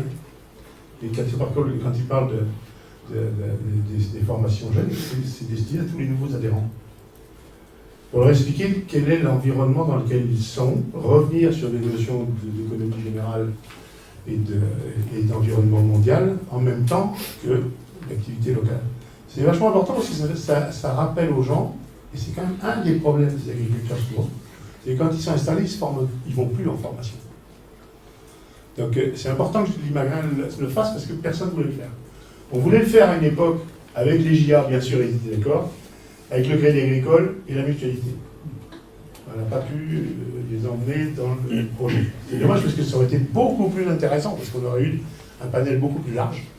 On n'est pas obligé, on l'a fait quand même. Dernière petite précision, je vous ai parlé de filière blé. À un moment, le blé était relativement cher, blé standard. Donc les gens qui, au sein des adhérents, disaient l'intérêt d'avoir une filière spécifique, est-ce que c'est vraiment... On a emmené, avant bien sûr, avec les crèmes, il y a quelques années en arrière, on a emmené 150 adhérents pour qu'ils voient ce qui est en train de se passer là-bas. Tu l'avais fait allusion dans ton premier diapo, entre l'agriculture familiale, où c'est encore des agriculteurs qui décident de devenir et des choix de leur exploitation, même si elles peuvent dans un certain nombre de cas grandir en surface, et l'agriculture de firme. Et là, je me rappelle parce que ça m'avait vraiment marqué, l'idée c'était de dire venez voir. Plutôt qu'on vous fasse des discours, venez voir. Il y a 150 qui sont venus, on s'est posé à Kiev, et on est sorti par Odessa. Donc on a traversé les Tchernodures, les fameuses terres extraordinaires. Quand mes adhérents, je me rappelle d'un en particulier, on se retrouve au coin d'un champ, il y avait 300 hectares au carré. Terre noire, mais réflexe d'un paysan, et je l'ai fait. Vous mettez le genou à terre et vous prenez la terre. C'est du terreau, quoi. Quand on est paysan dans l'âme, on se dit, mais c'est incroyable d'avoir une terre pareille. La parcelle en question, c'était une parcelle d'une firme, parce que ça allait bout d'Ukraine, c'était la phase où ils privatisaient, elle faisait 35 000 hectares. Et les types se sont dit, j'ai voulu moi à tout prix qu'on y aille, parce que j'avais fait un bout de voyage avant et j'avais compris ça. Je m'étais revu gamin, chez mon père, avec du blé produit comme il pouvait à l'époque, sans engrais, sans produit de traitement, qui faisait royalement 35 quintaux. Et je me suis dit, putain, ils font 35 quintaux. Avec le potentiel qu'ils ont, s'ils se mettent, ne serait-ce qu'à produire ce qu'on est capable de produire chez nous, ils vont doubler la production en relançant. On a alerté à l'époque tous les politiques sur le danger que la Russie et l'Ukraine redeviennent le grenier à blé de l'Europe et s'en servent comme arme. On s'est fait envoyer balader à l'époque. Personne ne nous a cru. Et nous, on a été sûrs, parce que nous, qui connaissions le boulot, on s'est dit, attendez, ils vont multiplier par 2 la production, mais le temps de le dire. S'ils sont bons techniquement, ils vont même être capables de multiplier par 2,5, voire 3. On passait en Russie, le type, il nous disait, le réchauffement climatique fait qu'on va pouvoir mettre X millions d'hectares en culture en plus. Et eux disaient, ils ont le même problème. Ils font 30 quintaux, ou 25, et ils vont monter à 60. Là, vous dites le tas de grains que ça va faire, et il y a un adhérent à la sortie à Odessa, où sortez le blé. Il dit, bon, dans l'IMA, ici, on fait du conventionnel, on peut plier les gaules. Je reprécise ça parce que c'est pas un détail. Et un des rôles des outils économiques, c'est aussi d'éclairer leurs adhérents sur les menaces, pas que sur les choses qui vont bien.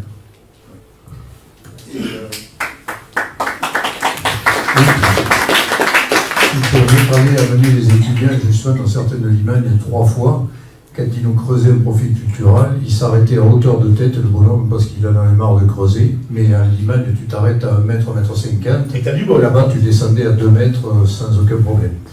Juste, je voudrais avant de vous donner la parole, vous avez vu tout à l'heure André Baudouin, qui est un des responsables de l'Union des producteurs au Québec, et qui a bagarré sur la souveraineté alimentaire, parce que justement, à côté des États-Unis, il leur disait « Qu'est-ce que vous embêtez avec vos 2 mètres de neige dans vos fermes à faire de l'agriculture, alors que nous, on peut vous nourrir, là, les quelques Québécois qui êtes là ?» Et donc, lui, il bagarrait pour ça. Et la première fois que je l'ai fait venir, c'était un des premiers débats sur la mondialisation, il y avait une table ronde comme là, et tout le monde se disait plus citoyen du monde les uns que les autres. Je suis citoyen du monde, je suis citoyen du monde. Et quand ça arrive à lui, avec son accent québécois, il dit « Je suis désolé, mais moi je ne suis pas citoyen du monde ». Là vous imaginez que ça a jeté un froid. Mais il a dit « Je suis citoyen de mon village dans le monde ». Et j'aime bien cette phrase parce que justement elle marie le développement local, je suis citoyen de mon village, avec le développement international qui touche tous les agriculteurs aujourd'hui, et je suis dans le monde. Et donc je pense que c'est cette réflexion qui nous oblige à réfléchir. Tu l'as dit tout à l'heure, mais Eric l'a dit aussi, on ne peut pas se passer de réfléchir ensemble aujourd'hui. C'est pour ça que je trouve que c'est une belle période aujourd'hui. Et les citoyens doivent embarquer là-dessus, mais un petit problème quand même pour les citoyens. Il faut qu'ils fassent un effort de reconnexion à l'agriculture. Vous savez, juste avant le sommet d'élevage, il y a 3 semaines, il y avait la ferme de Cournon, la foire de Cournon. Et là-dedans, comme ici c'est un lieu professionnel, il n'y a pas beaucoup de place pour la communication grand public. Mais là, à la foire de Cournon, il y a une petite ferme pédagogique qui est là pour faire du grand public. Et moi, je me fais un devoir d'y passer 2 jours chaque année sur les 10 jours. Et il y avait une vache, une belle bras, gentille comme tout, avec un joli veau. Eh bien, je ne vous dis pas le nombre de fois où, naïvement, on m'a demandé « Mais elle est où la mère du taureau ? La mère du veau ?» À quoi j'ai répondu « Si c'est à ça que vous reconnaissez votre mari, j'ai du souci à se faire. » Parce que pour bien des gens, cette vache-là qui avait des cornes, c'était le taureau, alors que s'il n'y avait pas de cornes, c'était...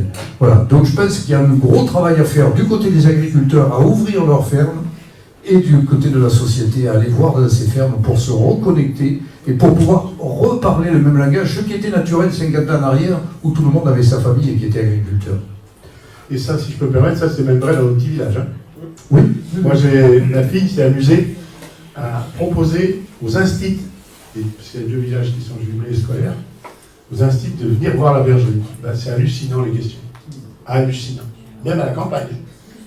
Il y a 2 villages, il y en a un qui doit faire 900 habitants et l'autre 400. On va se dire là quand même, ah ben non. Les néo-ruraux, on les a chez nous hein, aujourd'hui. Et ils ont beau être à la campagne,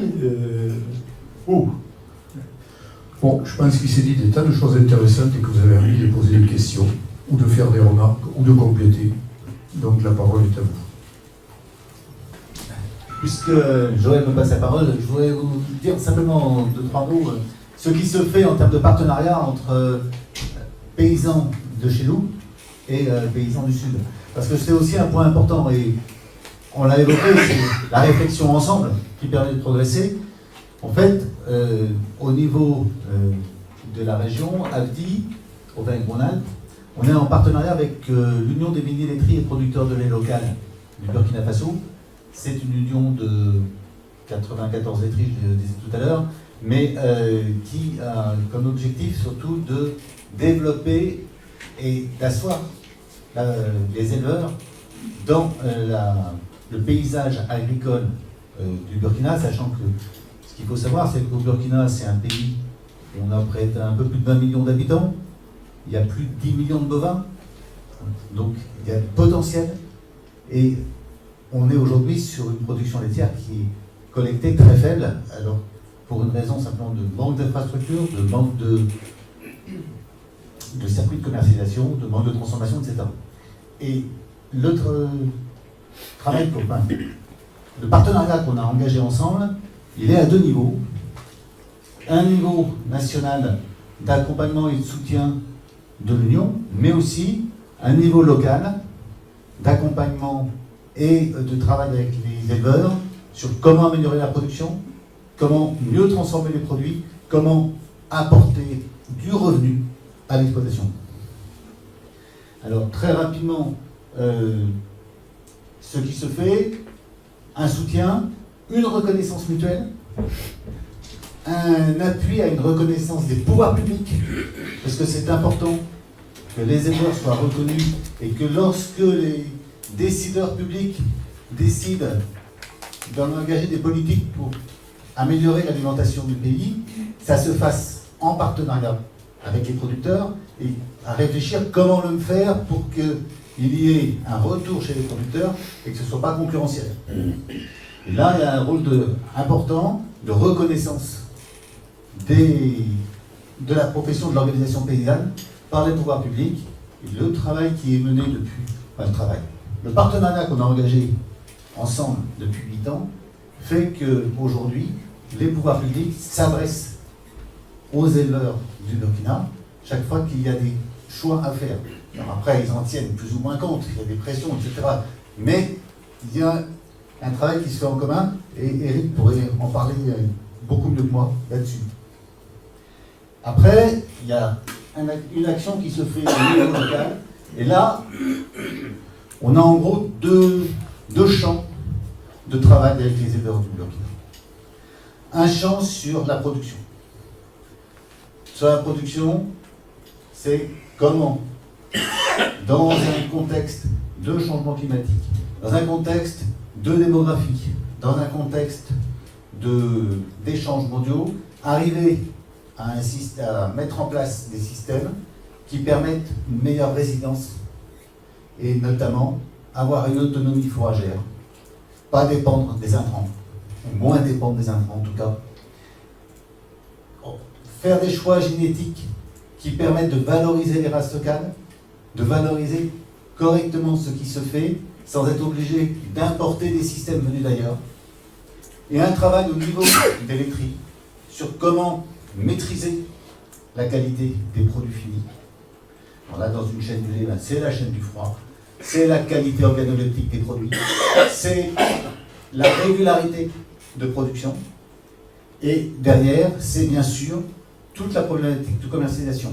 Et là, il y a un travail qui est mené avec l'appui des services d'appui aux paysans au Burkina, sur tout ce qui est, je dirais, conquête des marchés institutionnels par les éleveurs du Burkina.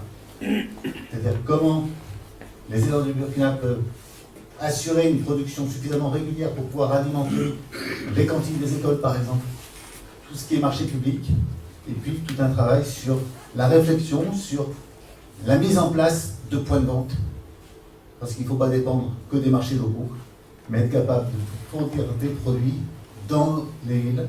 Et là, le système de points de vente collectif est certainement quelque chose à développer. Et on a des expériences chez nous, des échecs, et c'est intéressant d'en parler et de voir ensemble ce qu'on peut faire. Et pour terminer, ce que je voulais dire, c'est que ce partenariat, avant tout, c'est une réflexion ensemble, paysans du Sud et paysans du Nord, sur comment répondre aux gros enjeux. Les enjeux du changement climatique, de la transition énergétique, de la formation, parce que tout repose en grande partie là-dessus. Bien sûr, de l'installation des jeunes, c'est tel aujourd'hui, de l'accès au financier, de l'accès au foncier, de l'accès au financement. Quand Eric nous disait que les prêts sont à 11, voire 22%, il est bien évident que vous n'allez pas faire des prêts sur 20 ans. Je ne vous laisse pas calculer combien ça ferait. Et derrière, l'enjeu de l'alimentation de qualité de la population, et je reviendrai ce qu'a dit Joël tout à l'heure, n'oubliez pas que l'Afrique, c'est 3,6 milliards d'habitants en 2050. Voilà, et donc avant de passer aux questions, juste je voudrais préciser que ce que vous voyez là, ça ne prétend pas changer l'état du Burkina, mais mais c'est nos travaux pratiques qui nous permettent de réfléchir ensemble. Et du coup, ça redonne un sens à des propos que je n'avais pas tout à fait compris d'un vieux, il y a une vingtaine d'années, un vieux paysan camerounais. Il était tard la nuit, on était autour d'une bière chaude et d'une lampe à pétrole, et il me disait il faut travailler ensemble pour mieux se comprendre, il faut se comprendre pour mieux travailler ensemble. 20 ans après, je comprends tout à fait ce qu'il voulait dire. Parce qu'on est tout à fait dans ça, c'est-à-dire qu'on travaille ensemble pour se comprendre, et ensemble, on va peut-être pouvoir bâtir quelque chose. La parole est à vous. Pour compléter ou pour poser des questions. C'est juste un témoignage, puisque elle a dit aura, on a différents pays d'intervention. Donc là, c'est normal, on parle beaucoup du Burkina Faso. Je pense qu'on peut reprendre à notre actif tout ce qu'on fait nous, le petit groupe de la Haute-Savoie et des Savoie et de l'Ain, à Madagascar. Je vous rappelle que c'est l'un des pays les plus pauvres du monde, et on est exactement sur les mêmes problématiques. On travaille beaucoup sur l'installation des jeunes, avec 2 points très très importants à nos yeux. La formation, puisque là il y a un déficit absolu, et l'accès au foncier. Je pense que si on n'arrive pas avec eux à travailler sur ces 2 grands sujets, on n'arrivera pas à sortir des ornières dans lesquelles on est. Et je dis on parce que on est vraiment ici et là-bas, et on travaille ensemble et on échange. Avec un point aussi particulier, je crois qu'il est aussi important, c'est sur la création des outils économiques. Et nous, par exemple, à Madagascar, on a un gros problème, on est coopérative, donc on est une entreprise, donc automatiquement on a la TVA à 20%. Ça veut dire que sur le marché local, la coopérative, elle n'est pas compétitive pour ses produits. Et on n'arrive pas à emmener les pouvoirs publics à réfléchir à ces problématiques-là. Sinon, pour le reste, moi j'insisterai quand même sur la formation. Une petite anecdote, on vient de recréer une structure qui existe, c'est complètement rénové, c'est des jeunes qui sont là. Un jeune est parti en formation. Formation à la fois sur comment gérer un groupement, mais aussi pour mieux connaître l'agriculture de son pays, comment fonctionne. Et il est rentré, on était avec eux en conseil d'administration. Donc le conseil d'administration lui a dit, bon, on t'a envoyé en formation, qu'est-ce que tu en as retiré? Et il a dit, ce que j'en ai retiré, c'est qu'aujourd'hui je peux dire, et j'ai le droit de dire que je suis fier d'être paysan, parce que je suis là pour nourrir les gens qui sont autour de moi, et ça j'en avais pas vraiment conscience. Là, tu as abordé un autre point qui a été abordé par les uns et les autres, c'est le politique. Je reviens à hier, l'intervenant qui, malheureusement, est sénégalais, qui a été obligé de partir, bien justement par une pression politique au Sénégal, ils ont réussi à passer sur le lait local la TVA de 13% à 0%, hein, c'est ça? Et donc, du coup, ça change les choses, ça change la compétition. Oui, voilà. Donc, ça change les choses. Et cette pression politique, on peut aider aussi. Une des difficultés, c'est que, c'est vrai chez nous, aujourd'hui, les paysans ne pèsent plus beaucoup. Je comptais, quand il y a eu le débat sur le glyphosate, je comptais qu'il y a 8 ministères qui se sont exprimés. Et peut-être celui qu'on entendait le moins, c'était le ministre de l'Agriculture. D'où la nécessité d'aller chercher la société civile, parce qu'elle a le moyen de peser sur ces 8 ministères. Alors qu'auparavant, on pensait que ça se réglait simplement entre paysans et ministres de l'Agriculture. Donc c'est difficile d'avoir ce poids politique chez nous, mais c'est encore plus difficile aussi. Et le sommet de l'élevage est intéressant pour nous, parce que tu as évoqué les 72 heures tout à l'heure du lait, qui sont le gros événement de l'UMPLB, et qui est en train d'en passer cette année, à la fin de ce mois-ci, malgré les troubles que vous pouvez voir dans la télévision, eh bien, va devenir international, puisque le Sénégal, le Mali, le Niger, etc., vont se retrouver pendant une semaine à ces 72 heures du lait pour le promouvoir. Eh bien, jamais ils s'étaient parlé avec leur ministère. Et il a fallu le sommet de l'élevage ici, où on était en terrain neutre. L'UMPLB avait un stand à côté du nôtre là-bas, et quand le ministre a vu que ces paysans-là, producteurs de lait au Burkina, étaient reconnus ici, avaient un stand au sommet de l'élevage, il est allé leur parler, ils se sont parlé, et aujourd'hui, le ministère finance les 72 heures du lait. Donc vous voyez qu'on peut aussi servir de catalyseur, en quelque sorte, dans ces échelles. On n'avait rien à dire au ministre, qu'est-ce qu'il devait dire, ni à l'UMPLB. On pouvait simplement garantir de les mettre en présence. Voilà, donc le poids politique était important ici et il faut qu'on le retrouve aussi bien au nord qu'au sud. Et d'autres questions?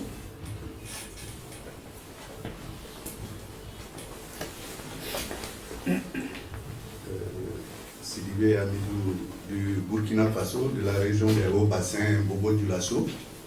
Je voudrais apporter un point sur cette partie d'animation pour vous éclairer aussi sur certains points de vue sur l'agriculture au Burkina. Parce que je vois aujourd'hui, au niveau de la mondialisation telle a été donnée par nos animateurs, le monde est en train de se redresser à partir de cette situation qui vient surtout des intrants, étant donné que c'est l'Ukraine, je crois, qui ravitaille pratiquement tous les États africains en matière d'intrants. Et cette année, mon inquiétude part de manière grandissante parce que ce que j'ai vu cette année en ce début de l'hivernage en matière d'agriculture, ça nous laisse pour un lendemain qui va nous inquiéter. Parce que nous inquiéter comment? Parce que pour un sac d'engrais, aujourd'hui, à l'heure où je vous parle au Burkina, ça fait 30 000 francs CFA, je crois quelque chose de 50 €. L'agriculteur moyen au Burkina, il ne peut pas avoir ce moyen pour se procurer. Alors que la plupart de ces agriculteurs, ils se retrouvent avec un maximum de 5 hectares à travailler. Et s'ils n'arrivent pas à avoir des moyens pour pouvoir pérenniser leur champ, qu'est-ce que l'Afrique va devenir demain?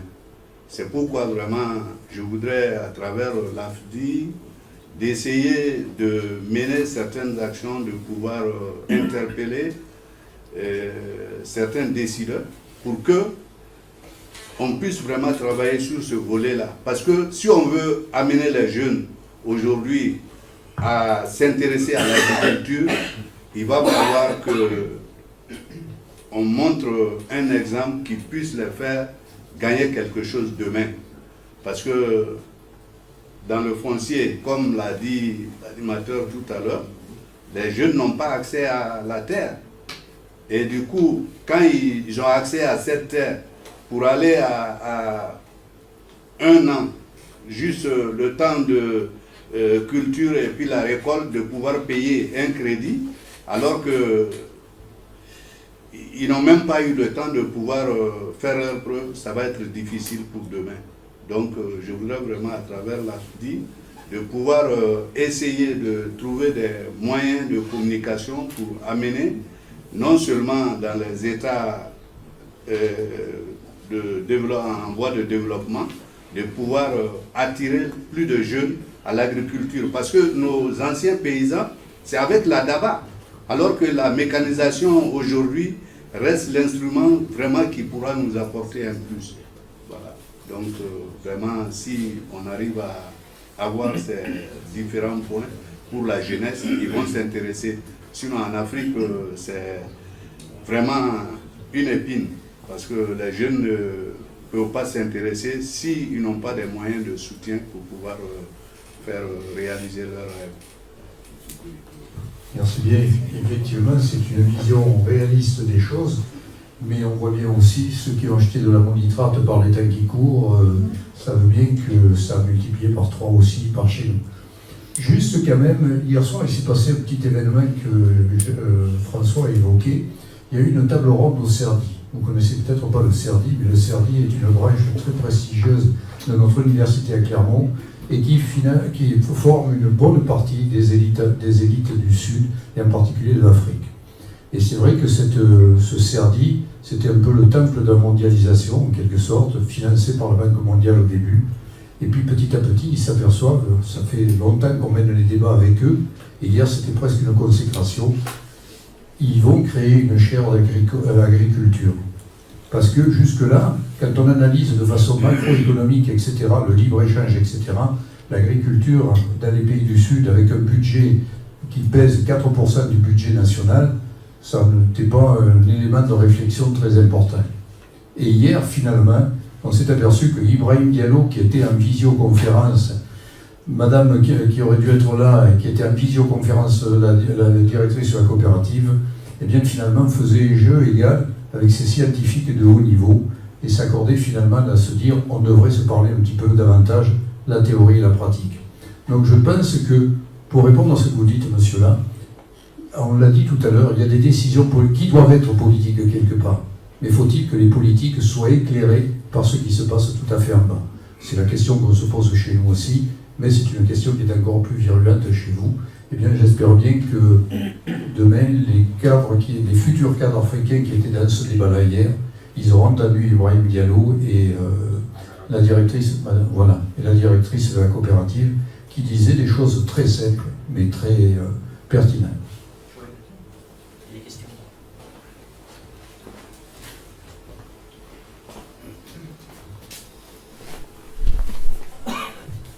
Bonsoir à tous. Merci beaucoup pour la richesse et la qualité des présentations. Alors, moi j'avais une petite question au niveau de l'AFDI. Est-ce que vous travaillez avec d'autres pays du monde? Parce que là, vous avez pris le cas de M. Nicolas Marchand, si je ne me trompe pas, et du Burkina Faso. Mais est-ce que vous avez d'autres exemples de pays avec lesquels vous travaillez au niveau de l'agriculture, notamment en Afrique? Ma deuxième question, est-ce que vous avez un rôle d'éducation? Parce que je vous prends l'exemple du Cameroun. Au Cameroun, on n'a pas, on va dire, on ne fait pas vraiment de production de lait comme à l'échelle du Burkina Faso, pour une simple bonne raison. On a d'autres produits agricoles, tels que la banane plantain, le manioc, qu'on peut effectivement échanger avec d'autres pays. Et moi, ce qui m'a énormément choqué, c'est que nous sommes dépendants, nous, l'Afrique de l'Ukraine. Et pourtant, quand même, l'Afrique, c'est pas un petit continent. Donc, j'étais assez choquée par rapport à ça. D'autant plus qu'on a quand même d'autres fécules, tels que le maïs, pardon, pas le maïs, le manioc, le macabo. J'essaie de trouver des équivalents en français, mais je n'y arrive pas là. Le taro, donc excusez-moi, voilà. Et pourquoi est-ce qu'on serait dépendant d'un produit finalement dont on peut se passer? Donc là, c'est un peu plus politique, hein, sans vouloir trop rentrer dans la politique. Et je trouve que, au travers des organismes comme ça, on devrait pouvoir éduquer, pas éduquer parce que j'aime pas trop ce mot éduquer, mais plutôt sensibiliser à dire qu'on n'est pas obligé, dans un contexte de mondialisation, de forcément boire du lait, si on peut le remplacer dans certains pays, où on peut aussi se passer de blé, si on peut travailler sur certains véhicules. J'ai vu qu'il y a pas mal de producteurs qui se sont justement servis de la crise pour développer du pain à base de manioc, des pâtes, donc des pastas, comme on dit en anglais, toujours à base de fécule de manioc ou de patates douces. Donc, est-ce que vous auriez des exemples concrets d'autres types de... voilà. Et qu'on ne parle pas que seulement du lait, ou est-ce qu'il y a aussi du positif dans tout ça? Est-ce que vous sensibilisez à ces produits finalement qui sont plus adaptés à ces populations? Donc voilà, c'était un peu ça la question. Encore que la Damaroise est une région idéale pour faire du lait, puisqu'elle ressemble tout à fait à notre Auvergne. Non, simplement la réflexion qu'on peut faire, d'abord on a dit tout à l'heure Madagascar, mais il y a aussi le Sénégal, il y a aussi le Mali, il y aura peut-être la Côte d'Ivoire bientôt. Le Cameroun, il y a les autres abdis qui ont aussi, dans lequel c'est un mouvement qui est national. Et c'est un mouvement qui est pendulaire en quelque sorte. C'est-à-dire que quand AFDI a été créé au niveau national, ça partait d'une bonne action, c'était la famine au Sahel. Et donc, nous, on avait des excédents à l'époque, et là-bas, c'était la famine. Donc, donnons nos excédents et on règle les problèmes. Puis la famine étant passée, nos amis africains nous ont dit, si c'est vous qui produisez la nourriture, à quoi on sert? Et donc, petit à petit, on est rentré dans une routine de projet petit à petit. Mais cette routine de projet, vous l'avez vu tout à l'heure, elle nous a amené sur la souveraineté alimentaire, etc. Et peut-être que le tort d'AFDI, on n'a pas été capable de renvoyer suffisamment fort à nos OPA créatrices qui ont créé AFDI chambre d'agriculture, crédit, coopération, etc., leur envoyer cette réflexion pour dire cette réflexion, c'est la vôtre. Intégrez-la dans votre propre réflexion, un petit peu comme tu le disais, Jaïm, tout à l'heure, des réflexions qui peuvent être amenées à l'intérieur des organisations. Et donc là, on a un véritable travail. Et ça amène aussi à une autre chose, c'est qu'on a des inversions. C'est Pisani qui, le premier un jour, a fait ce constat-là. Il était venu à un débat à Clermont-Ferrand. Et il dit, je constate une chose, c'est la première fois qu'en Afrique, la nourriture va de la ville à la campagne. C'est-à-dire que on est arrivé à un point où vous pouviez trouver du pain au fin fond de la brousse, mais Bernard Djonga a complété en disant, nos propres productions deviennent des produits de luxe. C'est-à-dire que trouver du macabo ou de la banane plantain à Yaoundé était hors de prix. Donc c'est là où je dis qu'il y a eu une réflexion qui a été menée par des gens comme Bernard Djonga, etc., qui avait une petite avance, et c'est là où nous, on a une réflexion à mener avec notre propre société civile. Qu'est-ce qu'elle doit demander à nos paysans? Il y a eu un mandat très clair à la sortie de la guerre, semer la France a fait. Il y a eu un deuxième mandat très clair, Pisani, dans les années 60, et les lycées agricoles, les chambres d'agriculture, etc. Vous allez être notre balance commerciale, on va exporter, etc. Et on a loupé le troisième mandat, on est en train de le négocier. Il ne faut pas qu'on le loupe, et il est l'affaire de tous, à la fois les agriculteurs et la société civile. Je dis souvent, on aura les paysans qu'on mérite. Et donc, comment est-ce qu'on peut répondre aux questions de Madame, effectivement, à comment ces pays-là peuvent produire les productions qui sont, comment dit-on... Trouver des techniques, parce que l'engrais acheté ailleurs, on pourrait produire l'engrais, on y a d'autres techniques. Juste, je laisse parler, mais une chose, c'est que nous, il y a un élément qu'on n'a pas évoqué ici, qui était très présent l'an dernier au débat, c'est l'INRA. C'est-à-dire que nous, en même temps qu'on donnait un mandat à nos agriculteurs, on donnait un mandat à la recherche d'être très efficace. Et au Cameroun, il y avait l'INRAE, par exemple, dont Bernard Djonga était un des chercheurs, et un des résultats des plans d'ajustement structurel du FMI et de la Banque mondiale, ça a été de virer tous ces fonctionnaires-là, et c'est comme ça que Bernard Djonga s'est trouvé plus chercheur, mais pour lutter dans son ONG.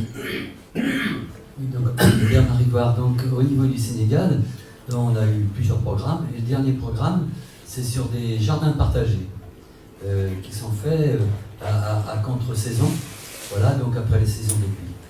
Et quand on a commencé avec une autre ONG qui est présente, constituée de Sénégalais sur place, ils ont dit de toute façon, Avdi, on travaille depuis longtemps ensemble, si on se met sur les jardins partagés, déjà, si on ne les fait pas en bio, vous nous oubliez. Donc ils sont partis entièrement en bio, en agroforesterie, et je peux vous garantir qu'il y a des résultats excellents.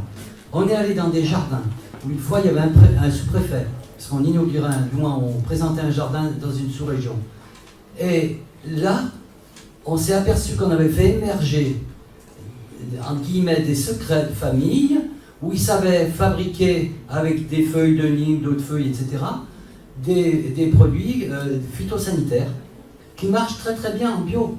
Et ils m'ont envoyé récemment, il y a moins de 6 mois, une dizaine de produits qu'ils fabriquent avec des feuilles, des racines trempées, etc., pour telle et telle maladie, de l'oignon, de la carotte, etc. Donc, en fait, il faut faire réémerger des connaissances ancestrales qui étaient souvent secrets de famille, et on leur a dit, mais il faut partager tout ça. Donc, ils partagent des engrais. Ils font énormément de compostage, c'est la première chose qu'on dit, on fait du compostage. Donc on associe à la fois tous les déchets végétaux qu'il peut y avoir, les bousses de vache, etc., pour faire des bons composts pour les jardins. Mais dans les jardins, je fais partie aussi d'une autre association humanitaire cette fois, où on a créé avec une autre association 35 jardins partagés. On suit 1400 femmes. Il n'y a pas un engrais qui vient de l'extérieur. Et ils fabriquent toutes leurs petites décoctions pour traiter. Et je vous garantis que les femmes, sur 1 hectare, elles arrivent à faire l'équivalent de plus de 2000 € de bénéfices sur 1 hectare. Elles se mettent à 30 par jardin de 1 hectare. Et elles disent, ils m'y ont fait la force, elles arrivent ensemble. Alors c'est vrai que c'est tous des jardins de femmes qui sont très très bien tenus. Mais moi je dis, il y a les choses sur place. Il faut juste les révéler. Il faut les révéler et leur dire vous pouvez. Et avoir des bons animateurs. Moi je me souviens d'une animatrice qui s'appelle Jacqueline. Elle m'a dit, quelqu'un d'entre nous avait dit, il faudrait peut-être traiter pour telle maladie avec ça. Il a dit, si vous faites comme ça, vous nous oubliez, on est direct au niveau des conversations, vous nous oubliez. Nous, on ne veut pas entendre parler de chimie dans nos... Et d'ailleurs, un jour, il y avait le président de la Chambre d'agriculture de la Loire qui, tout à l'heure, était là au forum. Un jour, on était dans un jardin. Il a dit, surtout, continuez bien en bio, ne faites pas les conneries qu'on a fait en France. Et je peux vous assurer, si on met en commun toutes leurs connaissances ancestrales qu'ils ont, vous pouvez y arriver. Merci. Il y a un micro. On va prendre une dernière question, ce qui n'enlèvera pas pour qu'on a commencé à l'heure et qu'on finisse à l'heure en donnant la parole à notre président. Mais comme la salle nous jette pas de la salle, il n'est pas interdit de poursuivre ensuite la conversation. Donc c'est juste pour pouvoir dire qu'on a commencé et fini à l'heure. J'ai un micro. Alors, je voudrais répondre à la sœur camerounaise sur l'aspect du discours de céréales ukrainien qui serait une nécessité en Afrique. Sans trop partager cet aspect, je pense que c'est plutôt un discours politique dans lequel nous qui sommes dans le développement, nous allons nous méfier de relayer. Par contre, sur le besoin des engrais, ça c'est une réalité que la majorité de l'engrais consommé en Afrique venait de l'Ukraine et que la situation de crise a ralenti la disponibilité de l'engrais. D'ailleurs, les coûts ont survolé partout d'ailleurs, pas qu'en Afrique. Et ça, c'est un constat à faire. Mais ce qui est aussi intéressant, c'est le concept développé par Joël en lien avec la souveraineté alimentaire. La souveraineté alimentaire qui est la sécurité alimentaire, plus l'autosuffisance alimentaire et plus tout ce qui est en lien avec les questions de rentabilité, c'est-à-dire pouvoir vivre de l'activité agricole. À mon avis, c'est un contenu totalement complet. Pourquoi? Parce que finalement, on ne demande pas à l'Africain d'avoir 100 hectares ou 80 hectares comme mon frère français.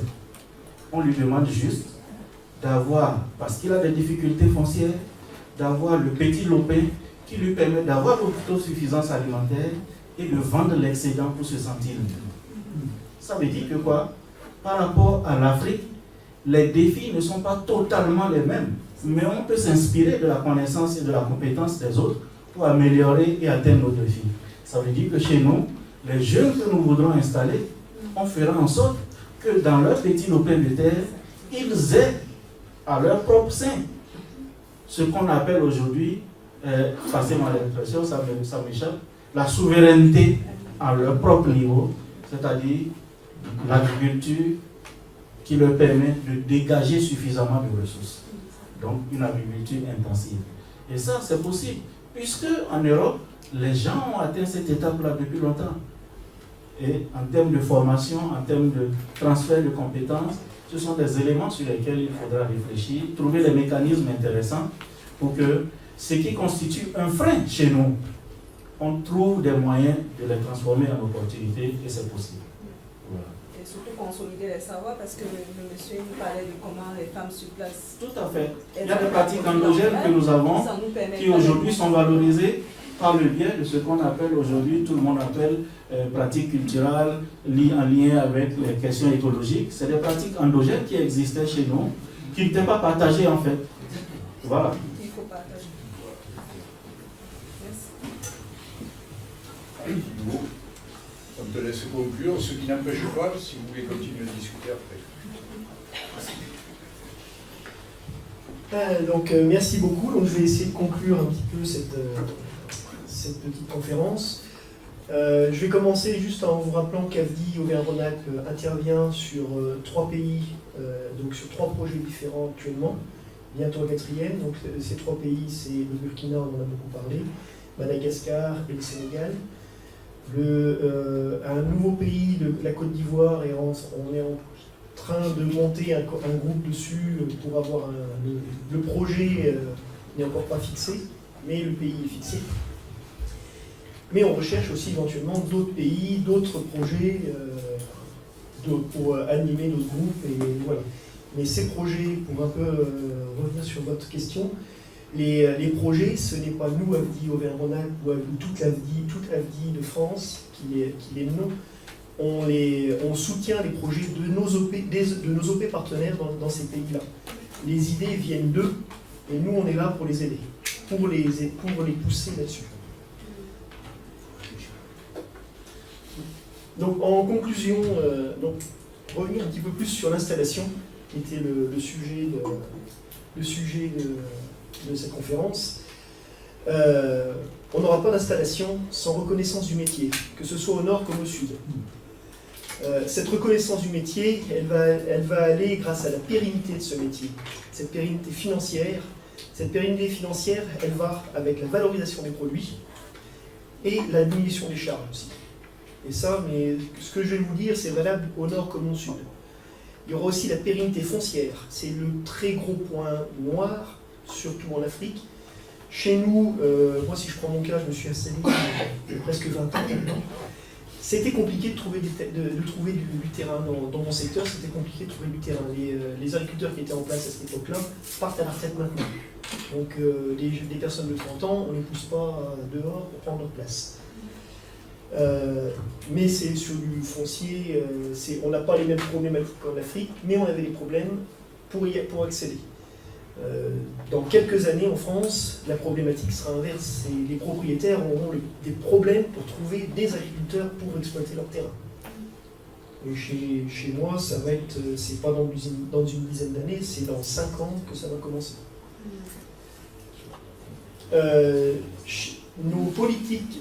Les politiques d'installation sont pensées depuis la base. J'avais écrit des aides à l'installation, mais c'est un peu péjoratif. C'est par rapport à ce qui se fait chez nous. Donc ces politiques d'installation sont pensées depuis la base, c'est-à-dire les agriculteurs, et elles sont mises en place via les coopératives et le syndicalisme. JA en était le fer de lance. Il y a 55 ans à peu près, la DJA a été créée en France. C'était au congrès JA de Vichy, donc pas très loin. Et c'est ce qui a fait une politique d'installation ça a relancé l'installation en France à cette époque-là. Là, quand je le parle, je n'ai pas la mémoire de ça, malheureusement, je n'étais pas né. Mais je pense que je ne dis pas trop de bêtises en disant ça. Je vais redire un slogan de JA quand j'y étais il y a quelques années aussi, c'est pas de pays sans paysans. Ça a été cité, les paysans font vivre nos petits villages, font vivre toutes les structures autour. Si on compte en France le nombre de structures, le nombre de salaires, d'emplois induits grâce à un agriculteur, si on arrête tous les agriculteurs, il va y avoir un paquet de monde au chômage. C'était un agriculteur qui faisait vivre 7 personnes et maintenant on est sur à peu près 8. Entre ça augmente encore. Pour finir, donc l'agriculture est un métier de passion. Il y aura des installations si ce métier est toujours attrayant au niveau de la qualité de vie au niveau de la qualité de vie. Donc il y a besoin d'une reconnaissance sociale de tous les bienfaits de l'agriculture. Et j'en finirai avec ça. Merci.